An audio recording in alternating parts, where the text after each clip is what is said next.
Big League Baseball from Minute Maid Park in downtown Houston, where tonight the 6-game homestand comes to an end, and the Astro fans wanting to see something they have not seen in quite some time, and that is see the home team get a victory. It has been a strange month at home for the Houston Astros. Alongside Jeff Blum, I'm Kevin Eschenfelder, sitting in for Todd Callis for the night. Astros trying to get something going in the right direction, and it may not be necessarily who's here for the Astros in the lineup, but who's not here, and that is the subject of our Shiner Light Blonde Spotlight. Yeah, it's unfortunate that we have to talk about these things, but it's very similar to August that we saw last year.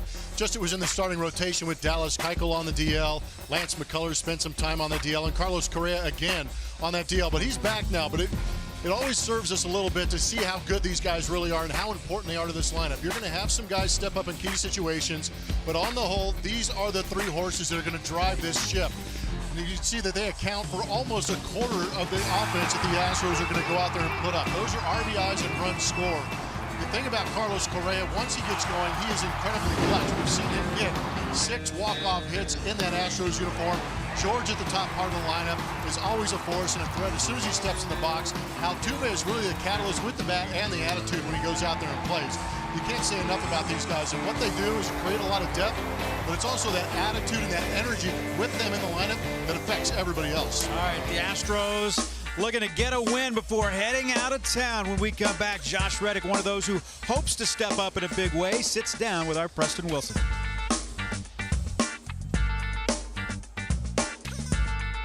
Josh, what's the mood in the clubhouse right now? I mean, surprisingly, the clubhouse atmosphere is pretty great, despite what's going on recently here.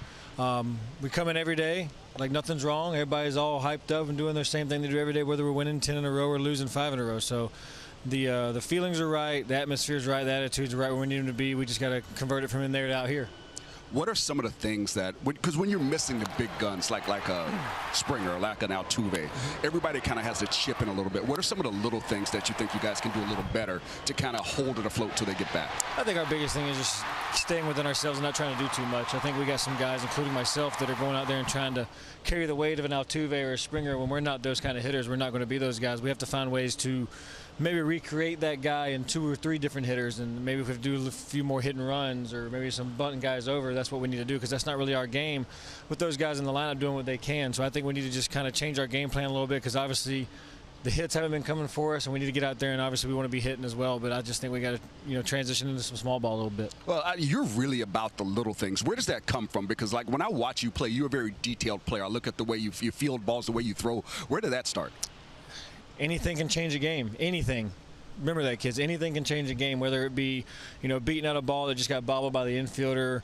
You never take the ground ball in the outfield for granted. Could always move by it at the last second. So anything that I think can help the team win, I'm all for it. I'm going to go out there and try to do my best to help that team win, whether it's, I'm in that box right there, or I'm out there trying to make a play or throw somebody out. Anything can happen in this ball game. Thanks a lot, Josh. Yep, no problem. All right, we'll be back with more.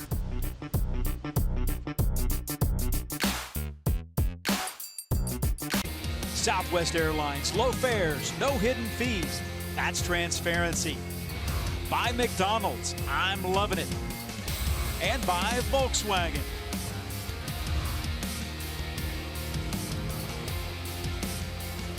Well, tonight the finale of a 6-game homestand as the Astros looking to salvage one before heading out on the road for a big road trip. And Garrett Cole, the man on the mound tonight for Houston. Best in Texas Power Pitchers brought to you by your local Ford dealers, and it is Garrett Cole.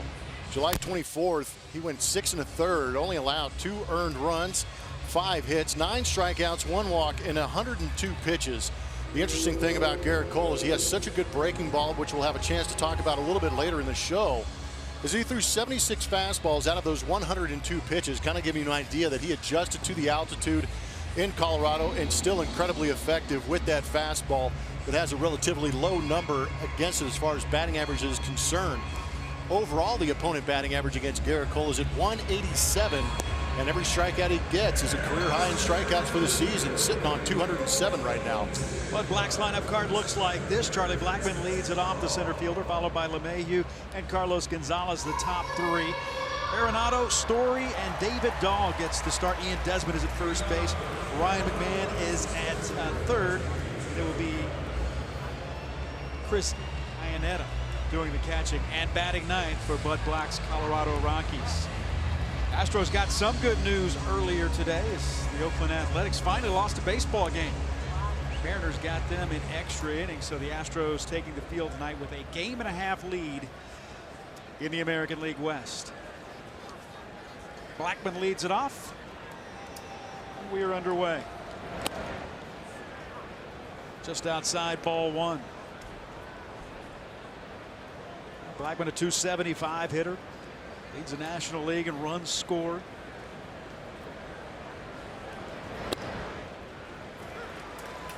Got the corner. It's 1-1. Rockies won last night's game 5-1, 5 unanswered runs. Justin Verlander, the tough luck loser in last night's game.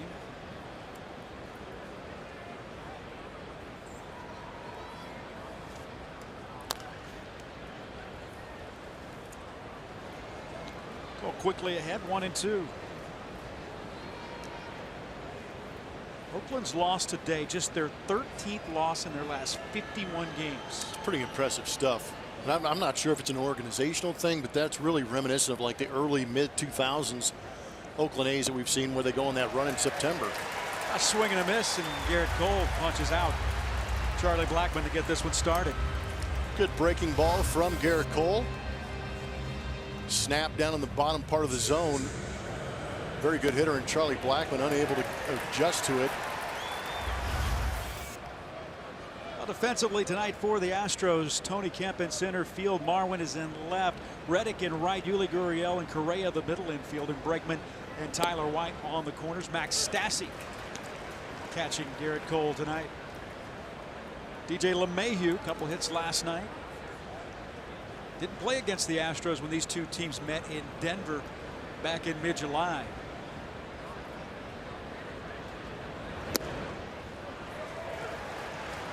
Cole ahead 0-2.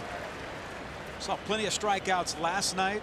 Another double-digit strikeout game for Justin Verlander as he struck out 11.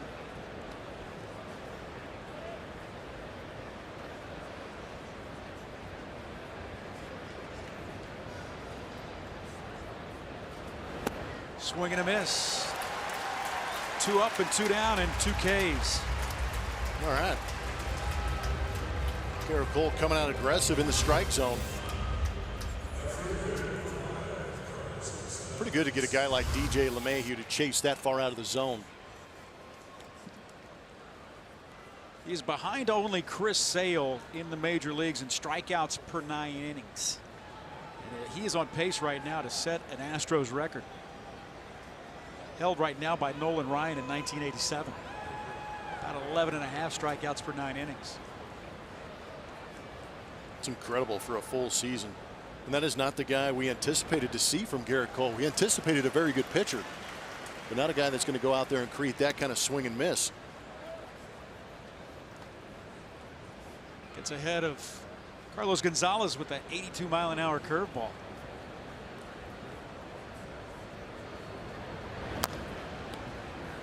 And ahead 0-2 once again.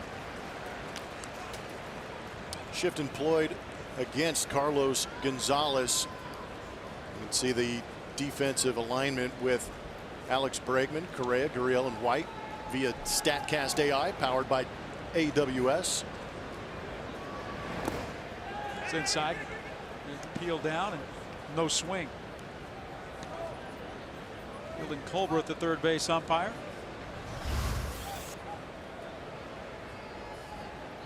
It's fielding Colbert right. Yep. Good read. Thankful for Mattress Firm Supermo showing us a pretty good angle of it. Chris Conroy is behind the plate tonight. Carlos Gonzalez 1 for 5 with a run scored last night. Takes inside. It's 2-2.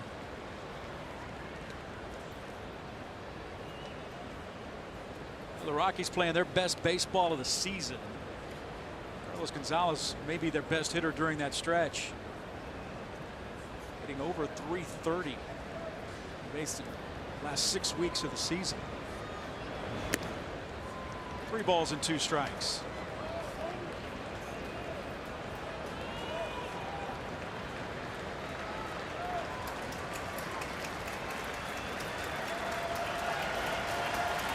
3-2 pitch. Swing and a miss.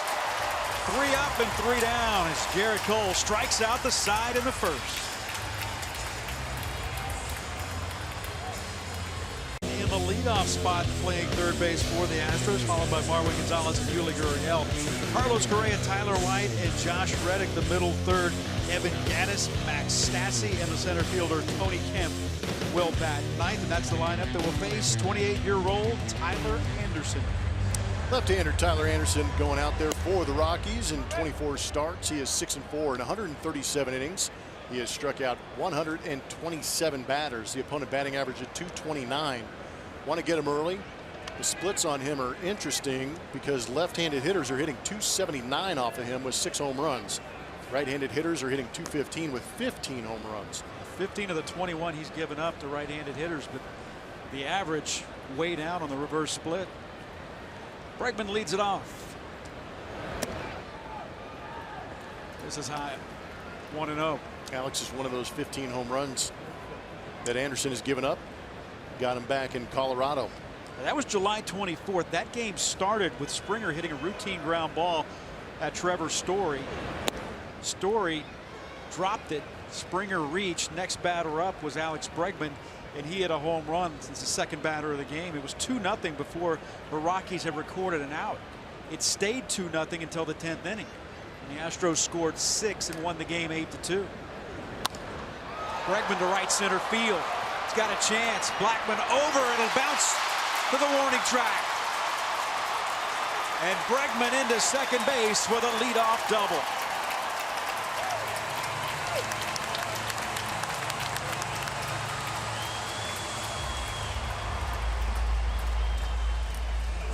Good start for the Astros. Breaking ball hanging right down the middle. What you like to see is Alex letting that ball travel and staying through it towards that right center field gap. Yesterday we saw him get quick on a couple of sliders and hit him foul. So a good adjustment early on, taking that first base hit going the other way. Well, last night he saw his 7-game hitting streak come to an end, and hoping to start another one today. Here's Marwin Gonzalez.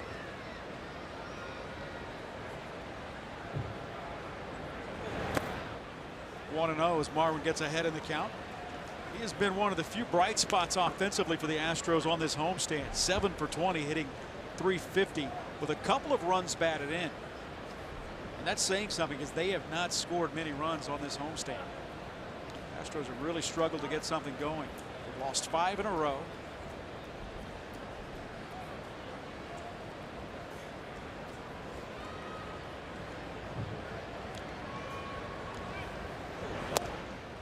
Shortened up to bunt. Takes ball 2, 2-0. A smaller crowd tonight. The school getting underway. Still not a bad crowd at all. They've had good attendance all through this homestand. Fortunately, the Astros just haven't been able to reward the fans with a victory. Hoping to change that tonight.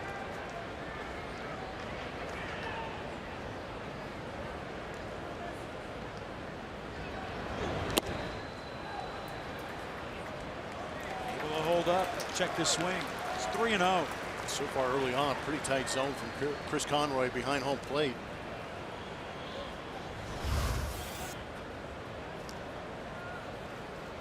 Borderline, but good take by Marwin. And little hesitation in Anderson's delivery can throw the timing of the hitter off just a little bit, or just enough to get them guessing and get their timing off at home plate.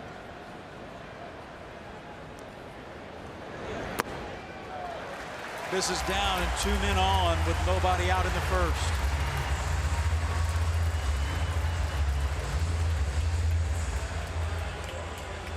That'll bring up Yuli Gurriel. Yuli scored the only run of the night last night. The Astros lost the game 5-1, but the encouraging thing to that, I thought, was the fact that going the opposite way and hitting that triple to the right center field gap that went all the way to the wall. Okay, you'll see good hitters who struggle a little bit, try and turn that dial or change that gauge to that opposite field gap. That means they want to see the ball a little bit longer. But that was a great swing from Yuli last night. He's the guy you wanted to play with a runner in scoring position. Still over 400. Just 176 since the All-Star break. Got into the seats in a hurry. Yeah, that's letting it travel.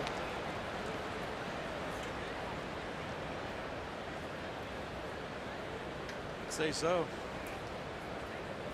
So you go back to the hitting coach. Yeah, you want to let it get deep, but not that deep.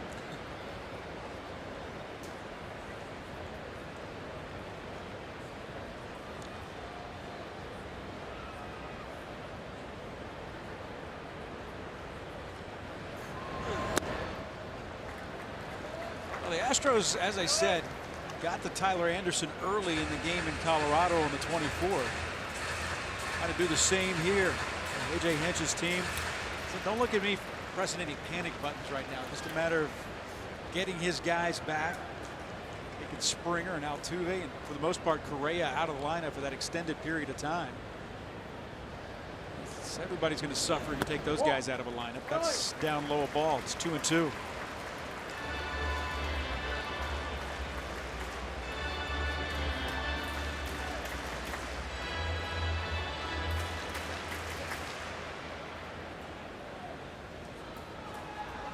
Correa waits on deck.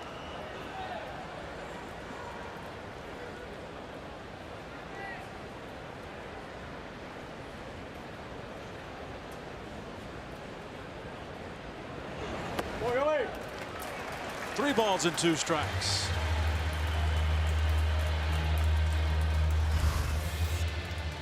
Anderson missed pretty bad. He just yanked that changeup big time. Good job by Iannetta sliding across because he was setting up for that changeup down and away. Bregman at second. Marwin at first. Nobody out. First inning.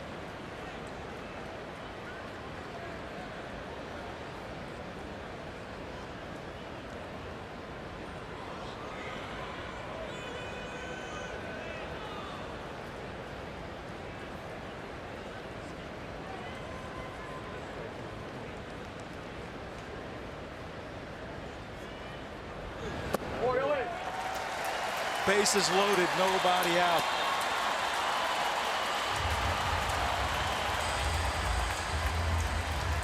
It's a good eye by Yuli, and remember what we talked about yesterday about getting things going. When you get 2 or 3 guys on base,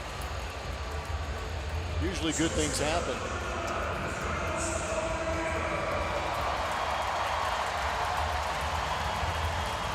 Carlos Correa. He has struggled since coming off the disabled list in those 4 games. Looking to turn that around in a big way with 1 swing of the bat. Bases loaded, nobody out. Carlos spending a lot of time in that 3rd spot since coming off the DL, but now in that 4th spot where he's bouncer, fair ball down the line. Bregman scores. Marwin in. Yuli being waved around. A 3-run double by Carlos Correa, and the Astros take the early lead. Well, what I was going to say is that's where he's comfortable. When things are right, you've got Springer to Bregman to Altuve, then to Correa in that 4th spot. You got to give a lot of credit to the first 3 guys in front of Correa getting on base and creating this opportunity. Not smash, but enough to get past McMahon at 3rd base and end up being a 3-run double in that left field corner. What a huge boost this is going to give to that dugout. Gary Pettis wheeling everybody around. The leads have been few and far between, and that snaps a 1 for 15 since coming off the disabled list for Carlos Correa. He was due a break or 2. Yes. Tyler White, he's been swinging the bat pretty well in this homestand. Hitting .308, he's 4 for 13.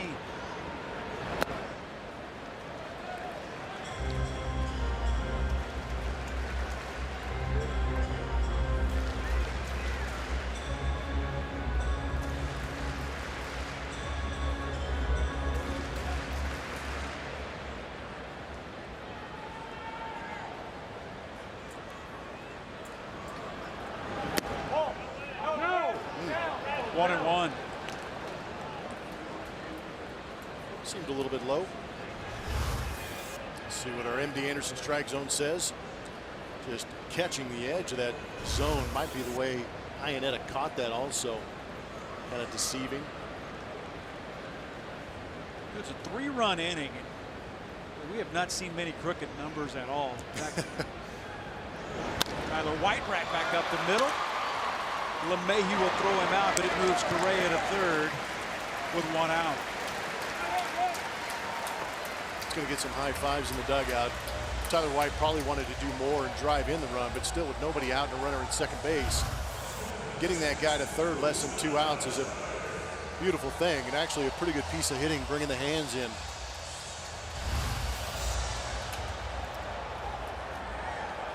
There's Josh Reddick, and you remember the splits that you talked about just a moment ago. You got a hitter that has no problem facing lefties and a lefty on the mound who struggled against left-handed hitters. They bring the infield in for strike 1.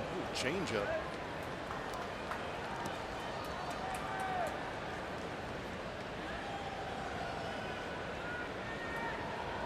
Infield in, you're looking for something you can elevate to the outfield and hit hard, or something that you can barrel up and get right back through the middle.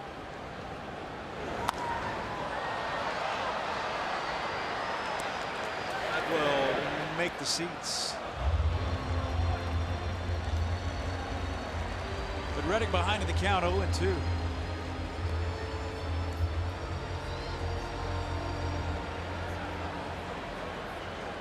know, the 3 runs seem so huge when you take into consideration the Astros have scored 14 runs during the 5-game losing streak. Ouch.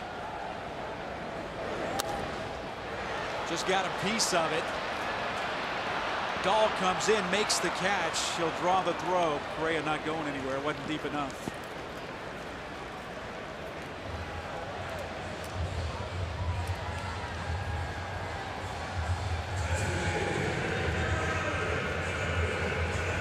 Hitting just 192, averaging less than 3 runs per game. That's just ugly. That's the longest home losing streak the Astros have ever had here at Minute Maid Park. They have not won since July 14th here at home.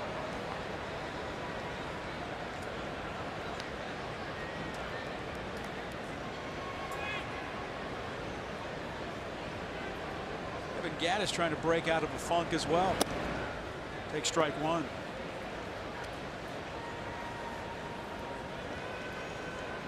Gattis currently 0 for his last 19. Average down to 234.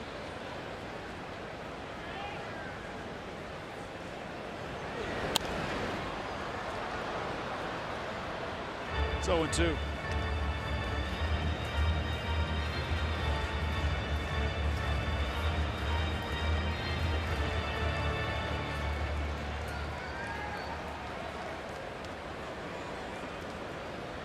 I wonder how much of that last road trip affected Evan Gattis. Going through 2 National League cities, he's unable to DH, kind of iced him off. Anderson will take this one himself, and that'll retire the side. But the Astros get 3, a bases loaded double by Correa. What do we got today? Who is your favorite Astros strikeout duo of all time? 1987, Nolan Ryan, Mike Scott. 1979, J.R. Richard, Joe Niekro. 2004, the Clemens-Oswalt matchup, or 2018, Verlander and Cole. Again, that's our Chevy Stroh poll. Make sure you go to ATT Sports SW and place your vote. We'll be back later in this ball game to give you guys the results. You realize in 1986 and 87, Mike Scott and Nolan Ryan combined for 1,003 strikeouts. Come on. 2 guys for 1,000? Yeah, in 2 seasons. So he got 500 in 86. Oh, gosh. And it's funny because Scotty's struck out 306 batters in 1986. Nolan had 194, so that's the 500. The next year, Nolan had 270 and Scott had 233, which was 503. That's one thing you really never heard about with Mike Scott is how many strikeouts he actually got. When he got 306. He got that split going, but that's, you're right, that's a big number. Yeah, that split was a good pitch. There's Nolan Arenado. It was effective. Arenado right through the shift. The Rockies with their first hit of the night.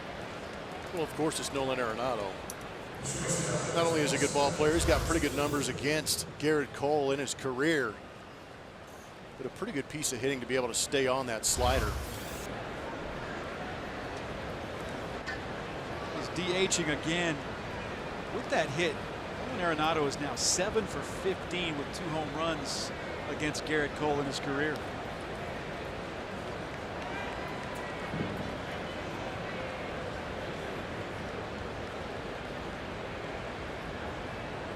There's Trevor Story. Homered last night in the 8th inning and hit just an absolute bomb. He got out of here in a hurry. It was a line shot that he needed a glove to catch in the outfield, or in the Landry's Crawford boxes, after it cleared the outfield.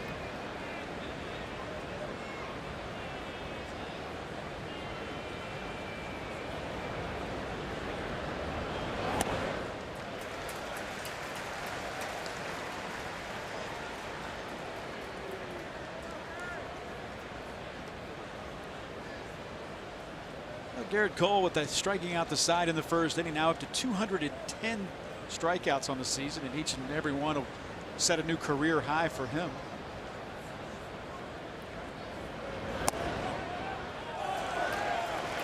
Ball and 2 strikes. Trevor Story, a native Texan, went to Irving High School in the Dallas area. Ooh. That's unhittable. Unhittable. Yeah, that is. That's exactly what I was thinking. It's crossing the front part of the plate and catching part of the zone, but at 97 miles an hour, good luck with that. The 1-2 should be 2. And it is. And Trevor Story really never got out of the box. I don't know if he slipped or pulled something getting out of the box, but he is going back slowly. Yeah, double play either way. Keep your eye on the hitter. He goes down in a heap. And therefore, plenty of time for Yuli to make that turn at second base. Story with a big swing, and Bobbly Swagger got him. Man down. Actually, I was glad to see that he slipped. I would have hated to see Trevor Story to. Yeah, you don't want to see the anybody injury. get hurt. Absolutely. So David Dahl gets his first AB of this series.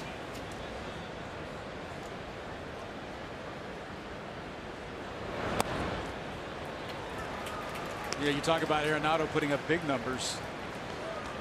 Story now 0 for 8 in his career against Garrett Cole.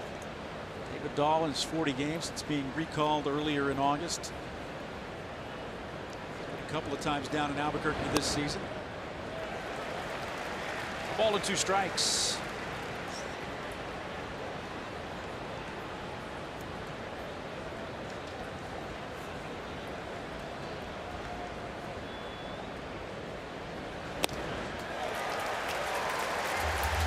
That'll retire the side. 4th strikeout of the game for Garrett Cole.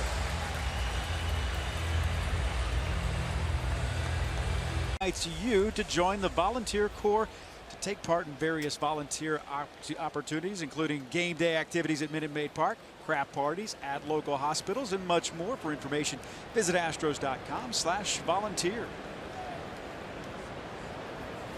Day off tomorrow. The Astros will open a 3-game series in Oakland over the weekend. Kevin Eschenfelder sitting in for Todd Callis tonight alongside Jeff Blunt, Preston Wilson. TK will be back on the road trip. There's Max Stassi to lead it off in the 2nd inning. The Astros leading 3-0. Martin Maldonado started last night behind the dish for the Astros.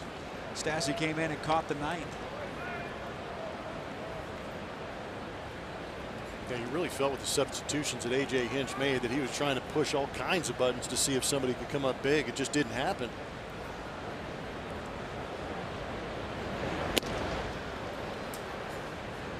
Two balls and a strike. And you see it again tonight with just mixing and matching, putting Bregman back in the leadoff spot, Marwin in the 2-hole. Move Tony Kemp to the 9 spot.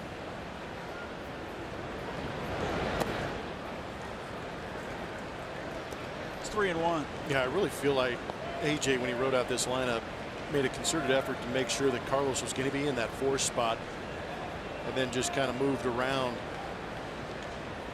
what Carlos is doing in that 4th spot, and it worked out pretty good in that 1st inning. Kemp has been very good out of that 9 spot. Get him back in that comfort zone. Not to say he wasn't doing a good job at the top of the order, but it just seemed that he was really doing good things out of that 9th spot.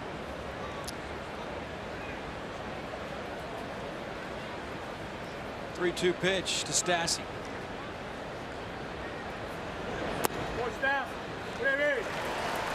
Third walk of the game issued by Tyler Anderson. Jose Altuve. Most encouraging news we've heard, really, Yes. I thought, came today. Listening to AJ talk before today's game. Jose took batting practice. They ran in the outfield, barring something that they unforeseen situation. George Springer will be back with the team on Friday. Brian McCann, he goes out on a rehab assignment tomorrow. Devo pitched 2/3 of an inning last night for Fresno. And Lance McCullers and Jake Marisnick, no news on either one of them right now. They're basically where they were. Well, leadoff walk brings up Tony Kemp. Astros scored 3 in the first. Bregman led it off with his 38th double of the season.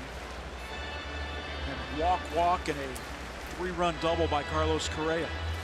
You know, of those guys that are on the DL, we know that there's some key components with Springer and Altuve, but the sneaky guy for me is Brian McCann. He basically tried to play this season on that knee, and it wasn't going exactly well. And in talking to him after he had the surgery done, it's almost a boost, little sign of life that he's got his legs back under him. That's a big thing for him as far as hitting and going behind the plate. But as far as attitude and how a guy can change a clubhouse, this guy right here, he can inspire 24 other guys to go out and play that much harder. It was in Colorado against the Rockies when he felt that problem in his knee, and he's been out ever since. No timetable. AJ told us before, they're not going to tell you, well, hopefully he'll be back this weekend. They haven't even gone that far. Yep. But he did run in the outfield. He did take batting practice, which if you have a knee issue, that's what puts you on the disabled list. That transfer of weight from one side to the other, what you're going to be looking at. He took batting practice. Basically, it looked like Jose Altuve taking batting practice. Well, and think about Jose Altuve. We were talking about Brian McCann, his knee surgery. He's going to be back on his legs with his swing, which will make it more effective and give him more drive and maybe a little more power, so I can screen the cannonball a couple more times. Been a while. But Jose Altuve, his right knee is his load leg. That's what he gets back on and start firing through the zone. It's inside 3-2. But back to Tony Kemp. Hitting in that 9 spot. His batting average is .345 and his on-base percentage .427. In that leadoff spot, he was hitting a .115.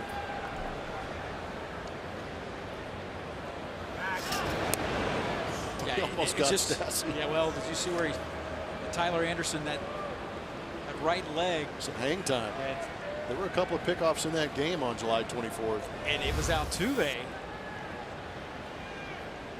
Remember, it was Altuve, and Altuve looked into the home plate. We got a good shot of it. When the throw came over, usually a guy taking his lead from first base, he's watching the pitcher, takes his focus to home plate whenever he thinks the ball is going to be delivered. Jose's looking at the dish, and then they throw over. Yep. It's the old Andy Pettit hang time. I think there were 3 pickoffs in that game. Yeah. I think Trevor Story got picked off. Oh, that's right. Cole had one too. Tony Kemp, tag to right, going back. Carlos Gonzalez can't get it. Up against the wall.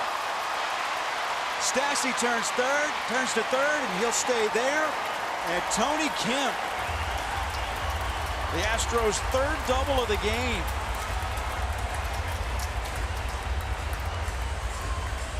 Left-handers doing a number against Tyler Anderson this season. Tony Kemp gets a mistake, hits it hard. Just the only question was, would it get over Carlos Gonzalez's head? Luckily it does. Stassi had to hold his ground to make sure because he knew he got it good. Still able to advance into third base and give Tony that double.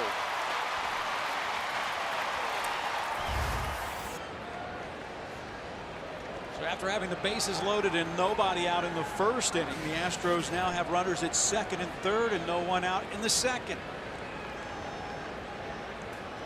Bregman doubled and scored in the second inning. Got things started for the Astros. Take strike one.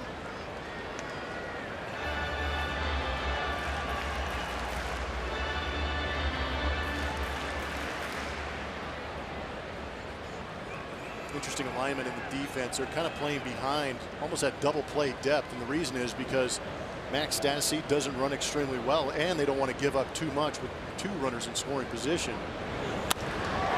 Bregman to center. Charlie Blackmon goes back and a leaping catch, but that'll work. And Tony Kemp also going from second to third as Max Stassi scores on the sacrifice fly. Great piece of hitting. Also was kind of interested to see what Tony Kemp was going to do with Charlie Blackmon going back on that ball to make the catch. I thought there might have been an opportunity maybe to get 2 runs out of this sac fly, but this ball smoked to center field, and that's what we're talking about. Runner at third base, less than 2 outs, get something you can smash to the outfield. Almost got it over the head of Charlie Blackmon. Astros lead 4-0. 4 runs on 3 hits. All 3 walks issued by Tyler Anderson have scored.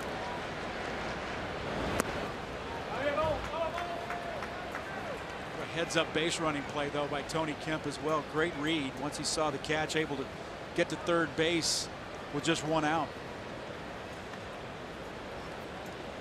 I bet you Gary Pettis was trying to see if he had a chance to wave him, because I guarantee you if Charlie Blackmon's throws just offline a little bit, they might have taken a chance.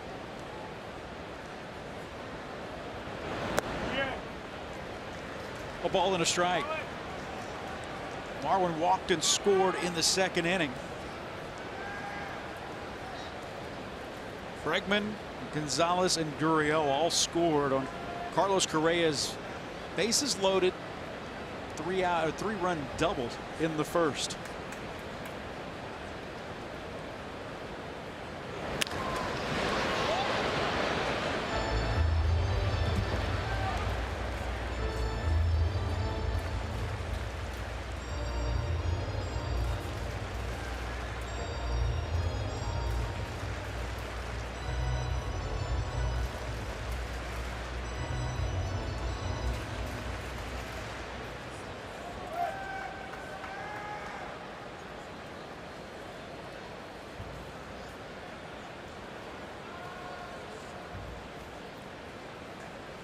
A ball and 2 strike to Marwin Gonzalez.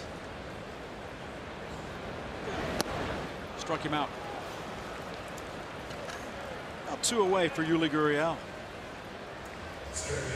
Astros with 3 in the first, 1 more here in the second.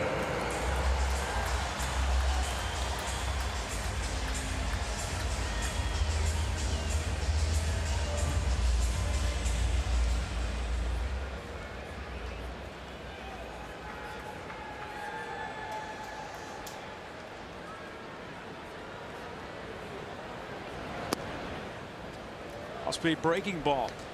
He's out in front, 0-1. It's the 11th time the Astros and Colorado Rockies have met since the Astros moved to the American League. Astros have won 8 of those 11 head-to-head matchups. Rockies won last night. Yuli deep to left. Way out of here and gone.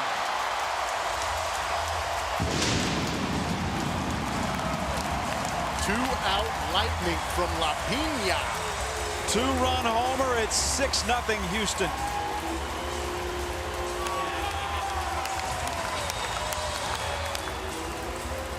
Got a pitch to hit and did not miss it. Tell you what, if Yuli's power stroke starts to come back, that'll be another huge addition to these Astros. That is only the 7th home run on the season for Yuli Gurriel. Now up to 58 RBIs, but man, that was statuesque. Nice grab, too. Who needs a glove? Took that one into home run alley.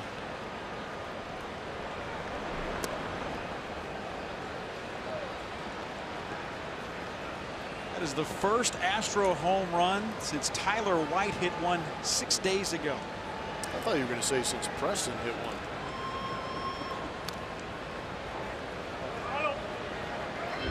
Man, that's good to see. Astros rely a lot on that home run. They have not gotten this homestand, which is amazing to hear that in 5 games here at Minute Maid Park. 1 home run until that one. Thursday against the Mariners, Tyler White hit one. Off Edwin Diaz. Yep. Carlos Correa swing and a miss, but the Astros, another good inning. 3 more. Power showing up.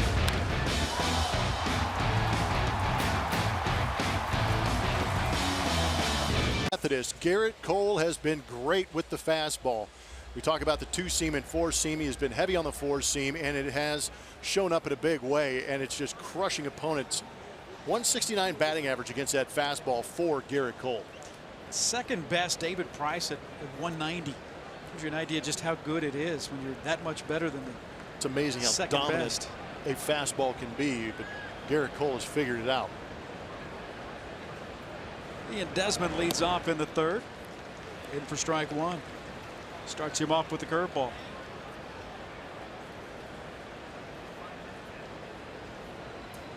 Desmond, guy that has done most of his damage on the road. He's behind in the count quickly, 0-2.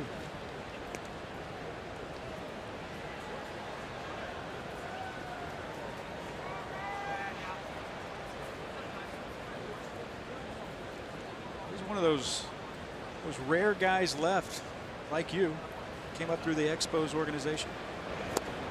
Swing and a miss. There aren't too many of those. Bartolo Colon still playing. Garrett Cole, we talked about that fastball and how good it is, but it was interesting to watch throughout the course of the season, him pitching with it almost 56% of the time because he has such good secondary pitches. But when you get to that high altitude in Colorado, he made a big time adjustment, jumping the fastball usage to 74.4%, relying a little bit less on the break and just going with the heater.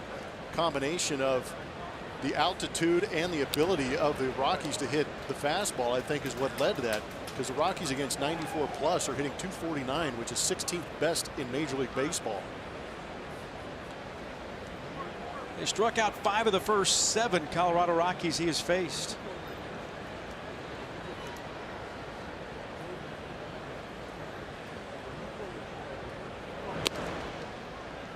Just misses. Folks on the right side for Ryan McMahon.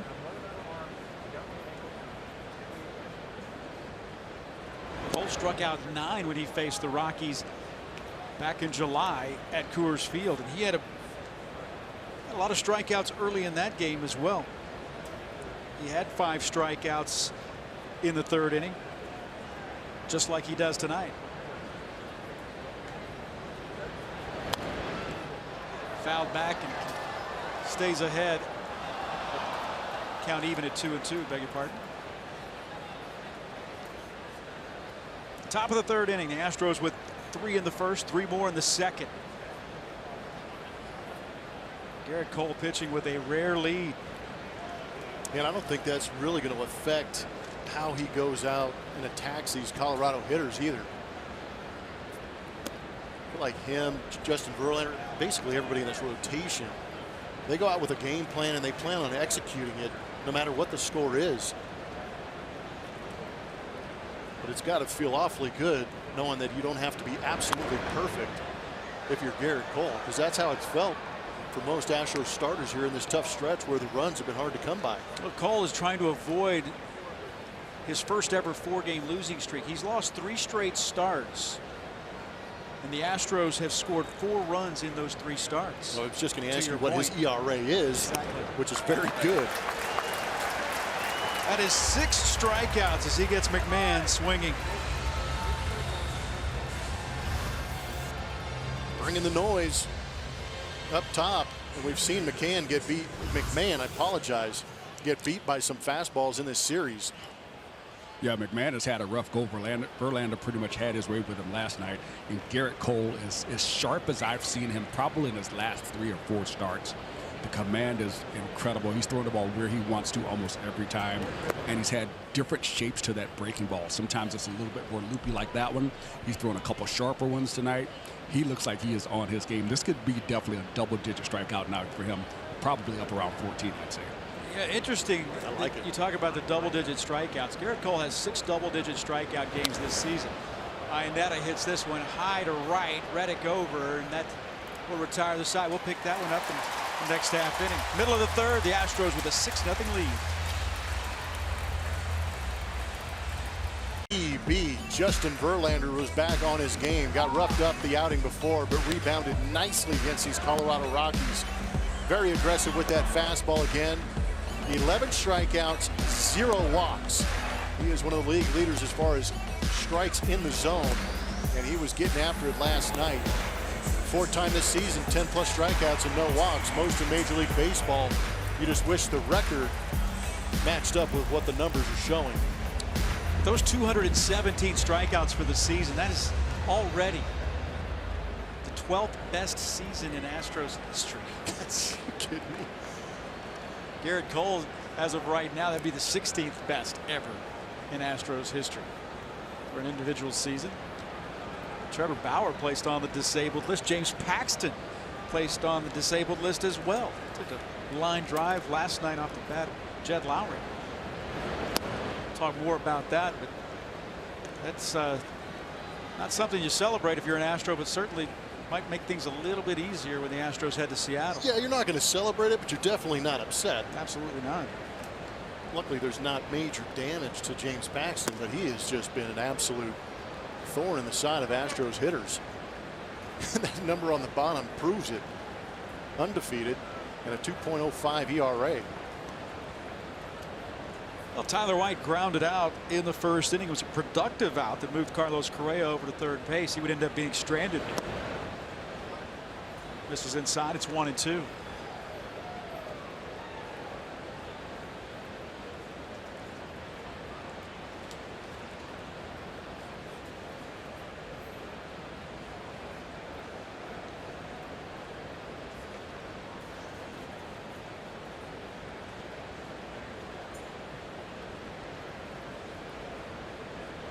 One-two pitch. Strike 3 called.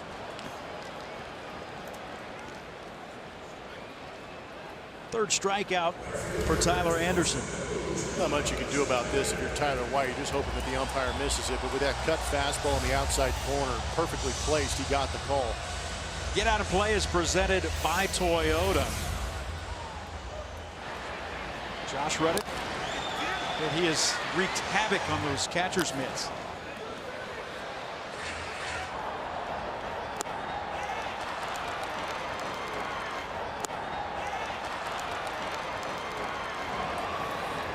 That was interesting to say the least. Hits this one on the right side. Ian Desmond will track that one down and step on the bag. Now, officially, that last night was the 2nd time he's reached on a catcher's interference this season. It seems like it was more. Well, just in the having what 9 the year before. That's what it was. 7, so 9 total in the last 2 years, but. It's not something you anticipate seeing, so when you do and you feel it feels more than it actually is. Both of those times coming against the Colorado Rockies, at least this season. Here's Evan Gattis. Yeah, it was a pretty good call by the umpire on that one on Stephen Vogt where his glove went to 3rd base. Went further than the baseball. Yeah. And it's more about the sound. They hear the double click. Last night, I think the home plate umpire went back to his buddies. Man, I nailed that call. Did you guys see that? Gattis! Way gone!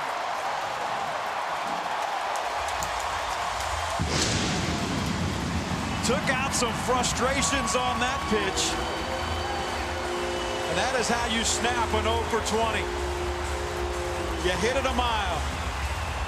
The Lumberjack with a majestic shot over the Rockies.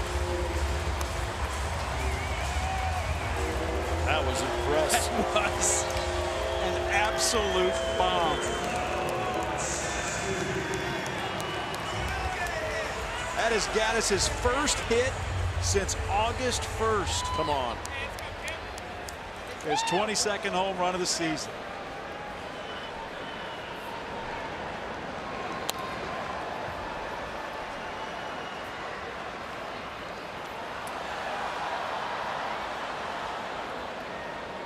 It was a pretty impressive launch angle. It came off the bat at 103.5. Estimated 380 feet, but that was some serious hang time.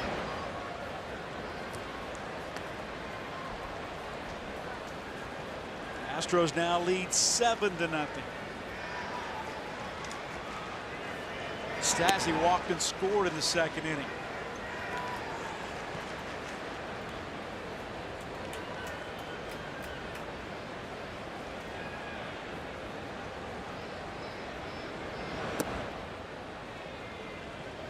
Two balls and two strikes. No one even moving around right now in the Rockies bullpen.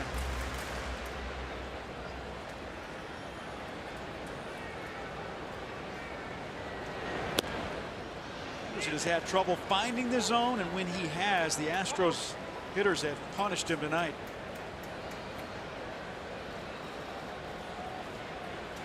He feels he's getting squeezed. Yeah, guys, this is a classic case of a pitcher being wild outside the strike zone as well as wild within the strike zone. When he's missing poorly, and when he does throw strikes, he's getting way too much of the plate. That's what I was just going to say. You can complain all you want about those ones on the edges. It's those ones down the middle that the Astros aren't missing that you got to worry about. 3 balls, 2 strikes, 2 outs, and Stassi wants time. It has been kind of a feast or famine. Anderson's ERA in his wins, 173. In his losses, it's been about 8. And a good pitch there, and he gets the strikeout. But the Astros get another run. Big bomb, big fly by the big beard. Evan Gattis going yard.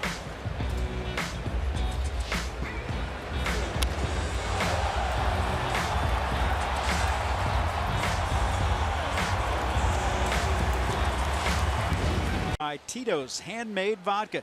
Fans interested in bringing their dog to the ballpark that night are required to buy a special dog day ticket package. For tickets and information, visit astros.com/dogday.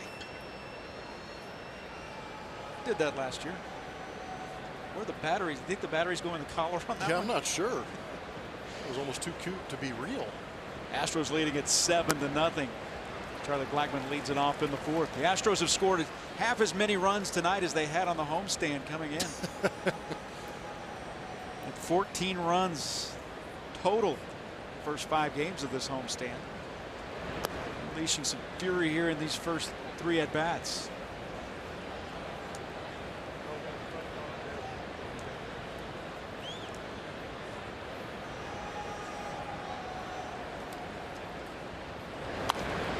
Foul back. Well, Garrett Cole and Tyler Anderson, they were the mound opponents back on July 24th at Coors Field. These are 2 guys that have more than just that in common. Both first-round picks in 2011. Garrett Cole, the number 1 overall pick. Tyler Anderson, he was the number 20 overall pick. Anderson out of the University of Oregon. They had dropped their program and brought it back. He's the first Oregon Duck to make it to the major leagues since then. Swing and a miss, and another strikeout for Garrett Cole. That is his 7th with 1 out in the 4th. Slider this time to get Charlie Blackmon. That was a little bit of a befuddled look by Charlie after swinging through that pitch. What I was talking about in that last inning, Garrett Cole has 6 double-digit strikeout games this season. In fact, 5 of those 6 came in the first 7 starts. But leading up to this in his entire career, he had a total of 6 double-digit strikeout seasons. So he's had as many this season as he had in his entire career leading up to it. I feel like we say that a lot about Garrett Cole and about Charlie Morton. Charlie Morton's another guy. The strikeout numbers and the double-digit strikeout numbers. are pretty impressive in career marks every time they go out there.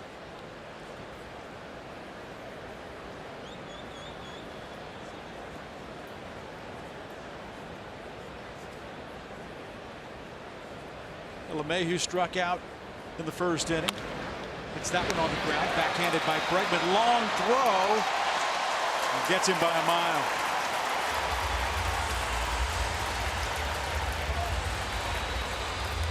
Show off. Made that look a lot easier than it was. He really did. And as hard as that ball was hit, he actually had time to probably plant his foot and go. But he's been so good moving to his right and throwing back across his body. But it's just a natural reaction now. Great play.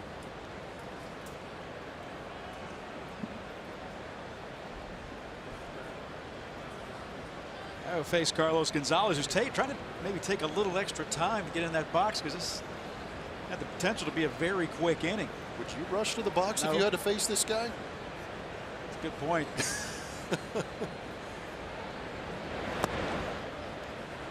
1-0 with 98 miles an hour.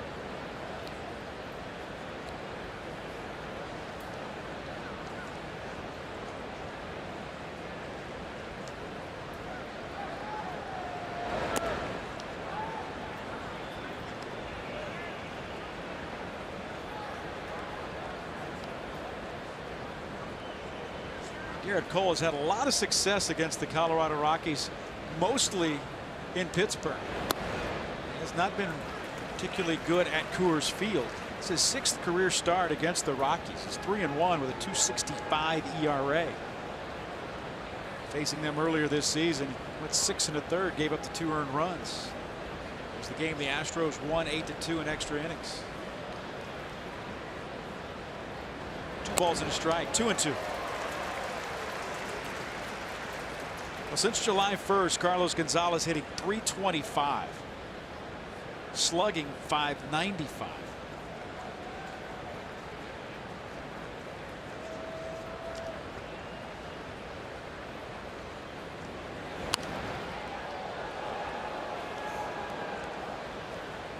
At 99 miles an hour. Rockies no runs on 1 hit. The Astros 7 runs on 5 hits.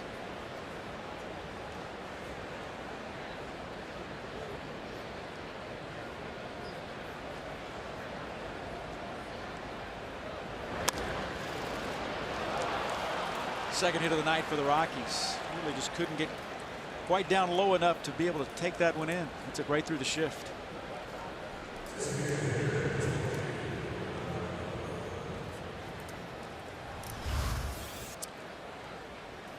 It was actually a really good swing by Carlos Gonzalez, getting his nose down on the baseball, getting the barrel to it.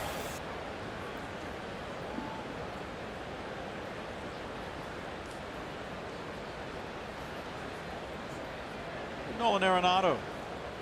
He has the other hit tonight for the Rockies.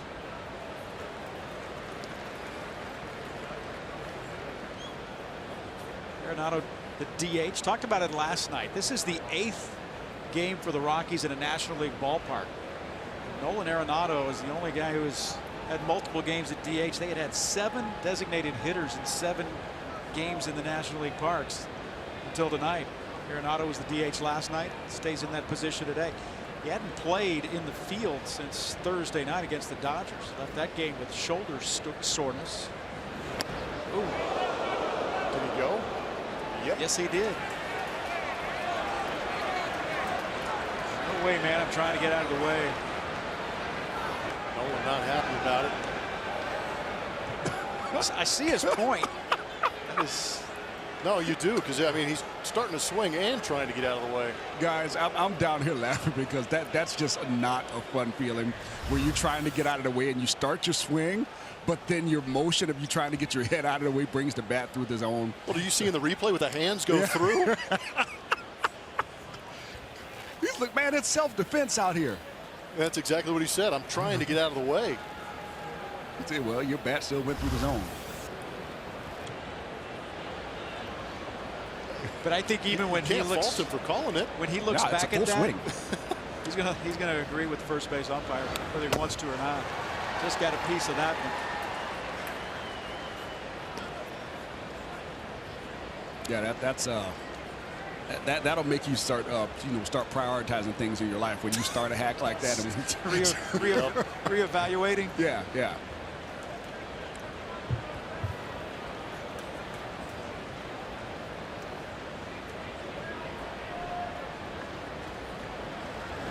Oh-2 pitch.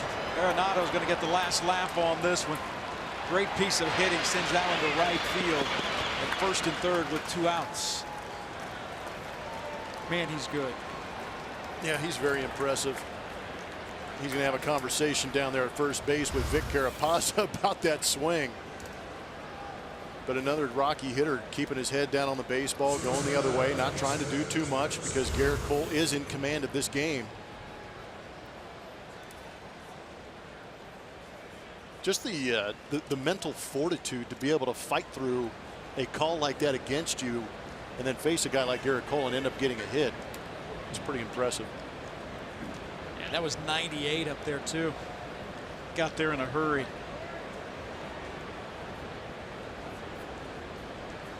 After Nolan Arenado singled his first at bat, Trevor Story hit into the double play. Bats here 0 for 1. Fouls that one off. It's 0-1.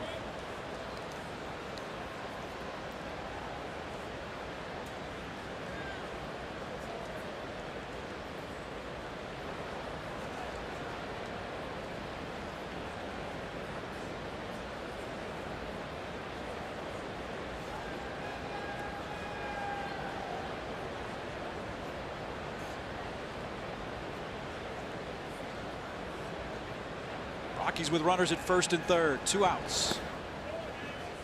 It's 1-1.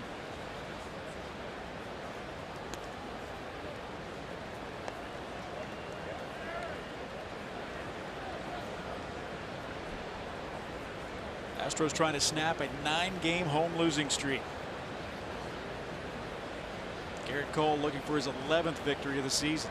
It's 10-5.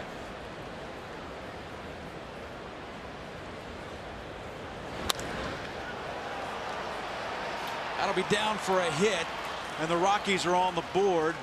Arenado goes first to third. 3 straight hits for Colorado here in the 4th.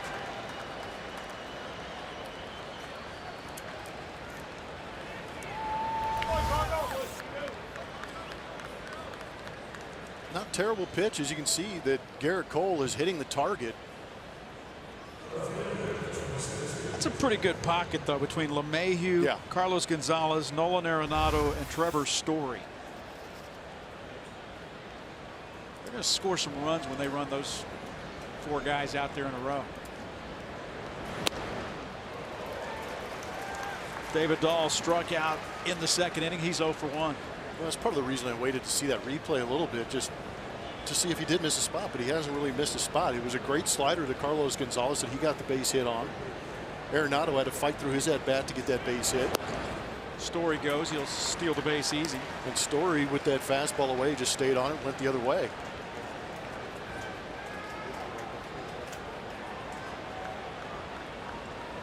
Red Black's team has been on a roll. Been cooled off so far tonight as the Astros lead at 7-1.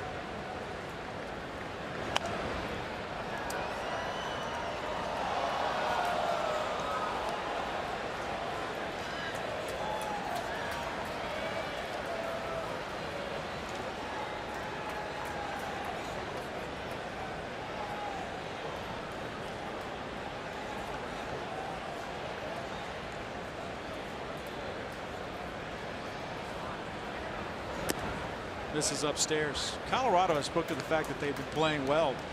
26-13 in those last 39 games. That's since June 28th. It's the 3rd best record in Major League Baseball. And they've done it all against teams with winning records.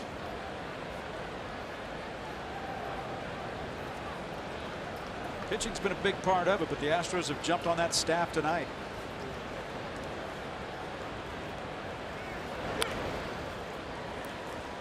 That staff being the starter Tyler Anderson. Yeah, it's the starters that have been good for Bud Black and his Rockies team. It's that bullpen that he wishes could turn it around and get on a run, preserve some of these leads that they've had. That is a Wild West right there.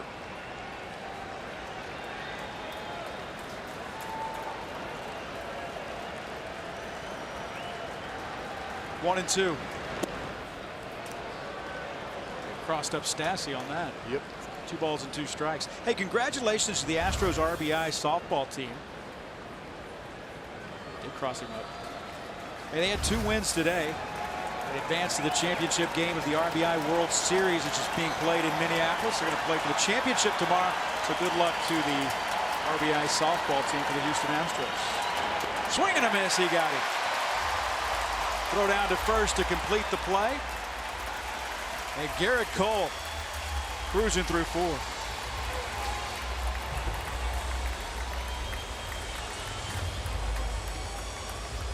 Road trip to California as she interviews A.J. Hinch about being back at Dodger Stadium. She shows off McCovey Cove and AT&T Park. Plus, Julia has some fun in the A's Legends costume. All that and more on Astros Bases Loaded after the game, only on AT&T Sportsnet. What? I wish she'd have fun at work. Seriously. Headed to Oakland. Astros a day off tomorrow. They'll open that 3-game series against the A's starting on Friday. 3 games you can see here on AT&T Sportsnet. Charlie Morton will go on the opener, Dallas Keuchel, and then Justin Verlander in the finale. Tony Kemp takes strike 1 to lead off for the Astros here in the 4th inning. Astros on top 7-1.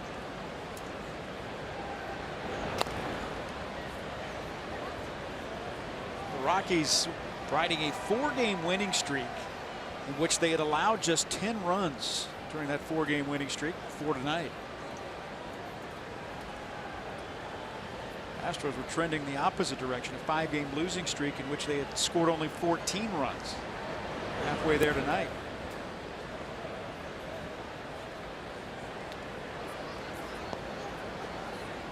You think they'd be happier about it? Sleepy eyes right there. Oh, he's checking it out. He's focused.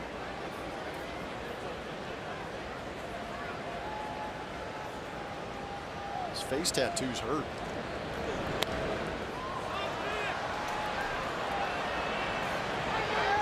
At him. And that's 1 out.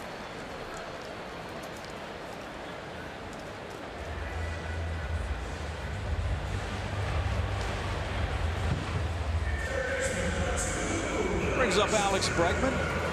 Open 1 for 1. Doubled and scored in the first. Sacrifice fly and an RBI in the second.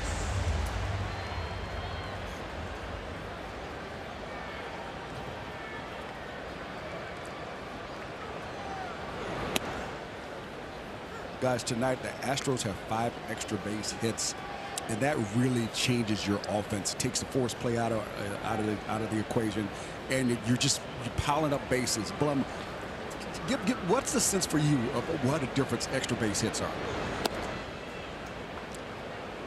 It's hitting the gap. Yeah, you hit it. It's tough here at Minute Maid Park though, but it's getting a pitch you can drive. And it's not chasing, but they've been in hitters' counts all day long too. Yeah, I've just always, well, I guess what I was really getting at was how it changes your offense to get extra base hits. Because we've seen some games this homestand where the Astros had a lot of hits, but they're all singles. But you know, it's so much type of pressure on an opposing team when you get extra base hits. You know, man's in scoring position automatically, and it's just a different attack. You have to get fewer hits to score runs. It takes the load, takes pressure off your offense when you can hit the ball for extra bases. A couple of home runs in this one tonight. Bregman with that double. Carlos Correa with the bases loaded double, which you just got the feeling at that point that there was a collective exhale. Yeah, big time. No, it's Preston's point. You know, it's the post-game interview. If a guy gives up, 15 base hits, he goes, wow, they just kind of poked the ball around the ballpark. They didn't really do much damage. Tonight, Tyler Anderson's going to answer and go, hey, I made some mistakes. They got a hold of them, and they did damage. Did what major league hitters are supposed to do against mistakes? Well, it's what we're accustomed to seeing a ball club like the Astros be able to do. They rely a lot on the extra base hit. Bregman to right field. Carlos Gonzalez puts that one away. It's 2 outs.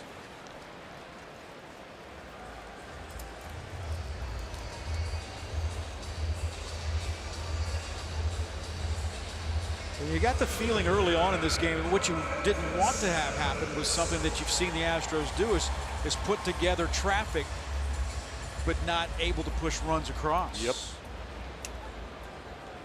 That's why I thought that obviously bases clearing double by Carlos Correa was such a big hit, not only for the fact you scored 3 runs, but just the fact that you took advantage of an opportunity. Marwin hits that one deep to right field, and Carlos Gonzalez with a step onto the track. 7-1 after 4.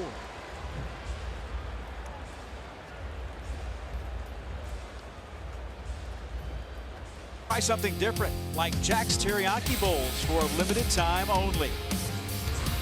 And by Nissan, innovation that excites. 7-1 here at Minute Maid Park. The Astros on top as we go to the 5th inning. Garrett Cole gave up 3 straight hits in the 4th and gave up a run. He has been in control of this game. Struck out 8. It was the only time he's only given up 4 hits. 3 of those 4 back to back to back. Brings up Ian Desmond to lead off the 5th.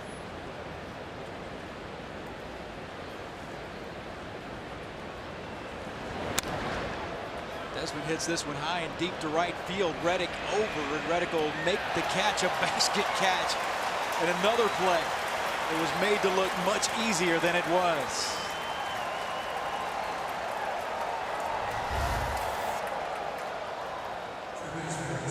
Ian Desmond has a couple of home runs going the other way, trying to get over there to go the other way. And Willie Mays Hayes, the basket catch up against that wall.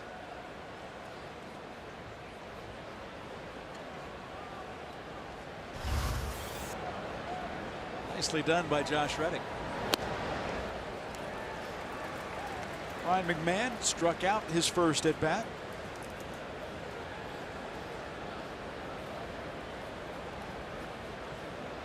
McMahon had a big weekend for the Colorado Rockies. Walk-off 3-run home run against the Dodgers on Saturday night. Sunday hit another home run. Second stint with the big club. Sent down to Albuquerque. 297 since being recalled. He was in 16 games.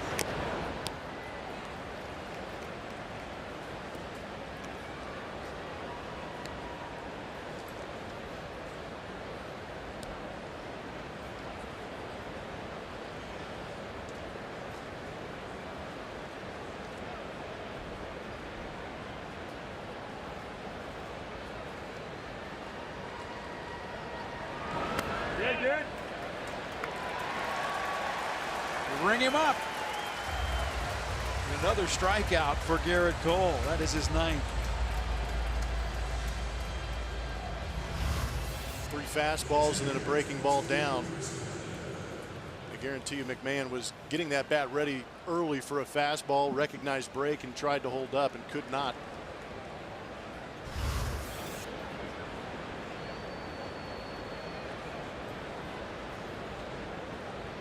All 9 strikeouts have been swinging.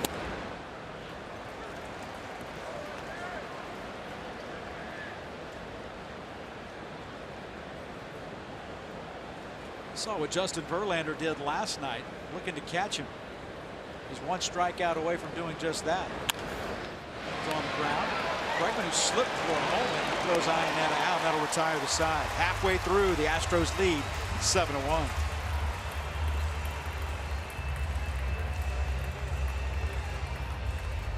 Energy. Man with the plan tonight is Yuli Gurriel walking his first AB, and then a La Pina power bomb. It's a home run alley out there in left center field. Yuli getting that back going. A couple extra base hits in the last couple of ball games. That a big one. 2-run jack to left. Now he is leading off this 5th inning for the Houston Astros. Astros on top 7-1. 3 in the first, 3 in the second, 1 more in the third.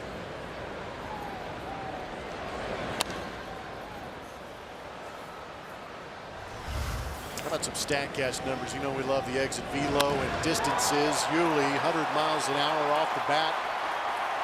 Estimated 398 feet into the barehanded catch by that fan out there in left center. Yuli to right. And this gets down. And it'll be a ground rule double as Yuli Gurriel now 2 for 2 with 2 extra base hits.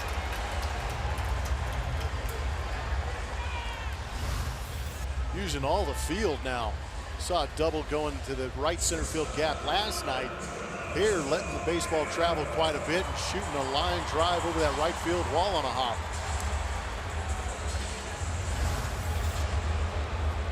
You talked about it last night when he hit that ball to the right center field gap. He is at his best when he's hitting bullets the other way. There's another one. Correa takes ball 1. Blum, I'm actually going to ask a question that tracks a little bit, and I won't stump you this time by a poorly worded question. No, you're all right, dude. How good does it feel as a hitter when you do that? When you pull one, you know, and smash it, then you go the other way. Like, you feel like there's no way the pitcher can go. The timing is right and the balance is the biggest thing for a lot of hitters. And when the balance is right, you're able to adjust from pitches in, pitches out. And when you start smashing baseballs for extra base hits, going to the pull side and to the opposite field, you know that your balance is right, your hands are in a good spot to fire, and right now Yuli's in a good spot to hit. Good stretch by Ian Desmond. And he got that toe back down. The throw out of Correa makes it 1 away, but moves Yuli Gurriel over to third base. So a couple of productive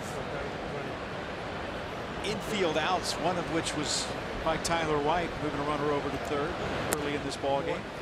Takes ball 1. What that does changes so many different things. Obviously, down 6 runs, the Rockies are going to bring the infield in.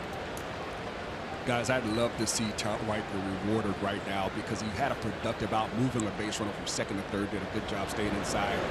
Now you get a duck on the pond with a man on third with less than 2. Be nice to see him get rewarded for playing that unselfish baseball at the plate. Yeah, that was Carlos Correa that he moved over to third base after Correa had the 3-run double. And I'm with Preston. We always joked in the dugout that you should get half an RBI if you move a guy over and he ends up scoring. Unfortunately, it's not like football. You get half a sack if you contribute. So it would be nice to see him get a big hit right here and get that RBI that he deserves.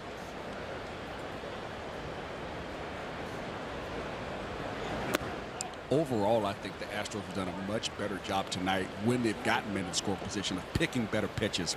The first few games of this homestand, it just seemed like they were too anxious. You saw a lot of first pitch swinging, and definitely first pitch swinging at pitches that weren't the appropriate pitches to get the job done. That's in there for a strike 2-2. And tonight you're seeing a little bit more selectivity, a little bit more of a game plan by these Astros hitters in their approach as far as what they're looking for. Does that kind of go back to the fact that you've got some guys out of this lineup? There's a 2-2 pitch. Tyler White grounds that one foul. But you have guys out of this lineup that other guys feel as though they can't be so selective anymore because they're not good hitters, are not getting as good of pitches to hit.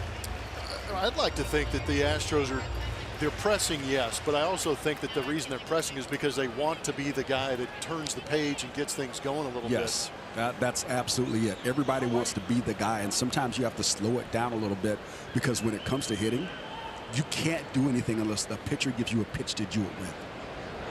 Tyler White. There you go. Deep to left. Looking up. Way gone again.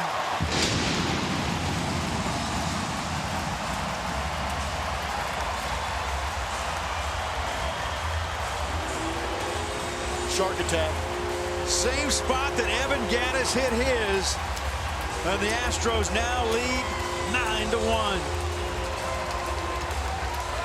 Wasn't a terrible pitch. Tyler White just did a better job of getting down underneath that pitch and launching it. Down and in to where they wanted it, but Tyler White made a beautiful adjustment and And with that swing, doesn't just pick up one RBI, drives himself in. Who knew he was standing in scoring position, right? That'll be it for Tyler Anderson.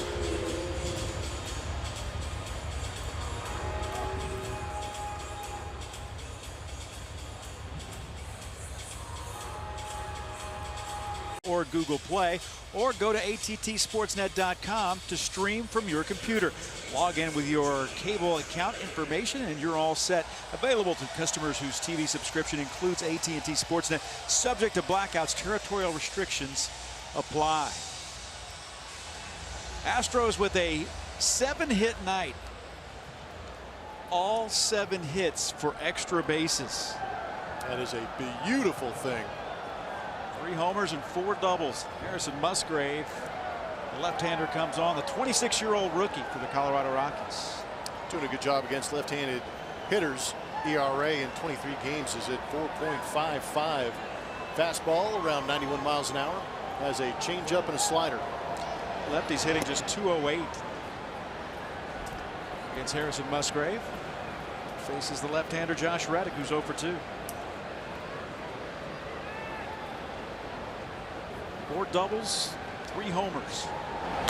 The Astros offense tonight. Reddick on the ground. Mayhew throws him out. 2 outs in the 5th inning.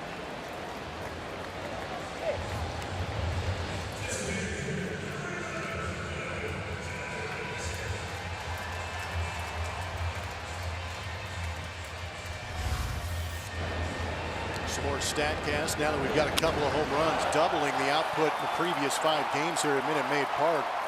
The big number on this one for Evan Gattis, that was a high exit velocity of 103.5, but that ball was in the air for 6 seconds.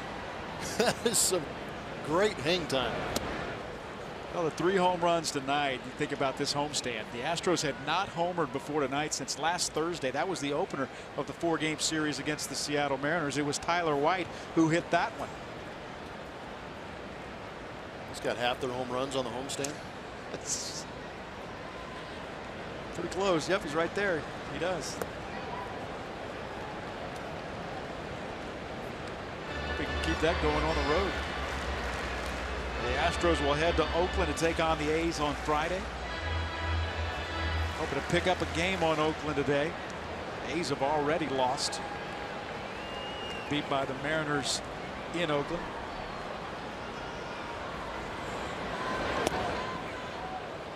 It's 1-2.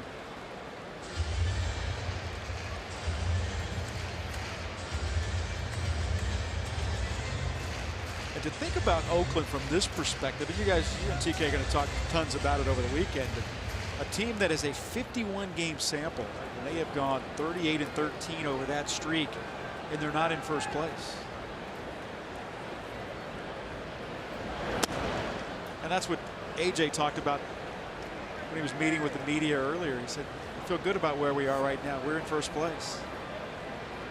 Always feels good in first place, no matter if it's by a game or 15. Going to get healthier this week, and definitely going to get healthier this weekend with the addition of George Springer, who's expected to be back on Friday. Gattis this time to right. High and deep again. Gonzalez going back, and it's gone.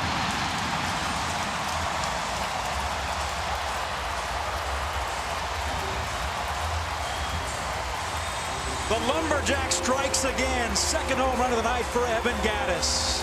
Yeah, he's just chopping down egos tonight. Preston was talking about how good it feels when you start driving the ball all over the ballpark. How about Evan Gattis tonight breaking a severe slump and doing it in dramatic fashion? Pull home run we just showed you. This one, not crushed, but enough to get it out of here at Minute Maid Park to right field.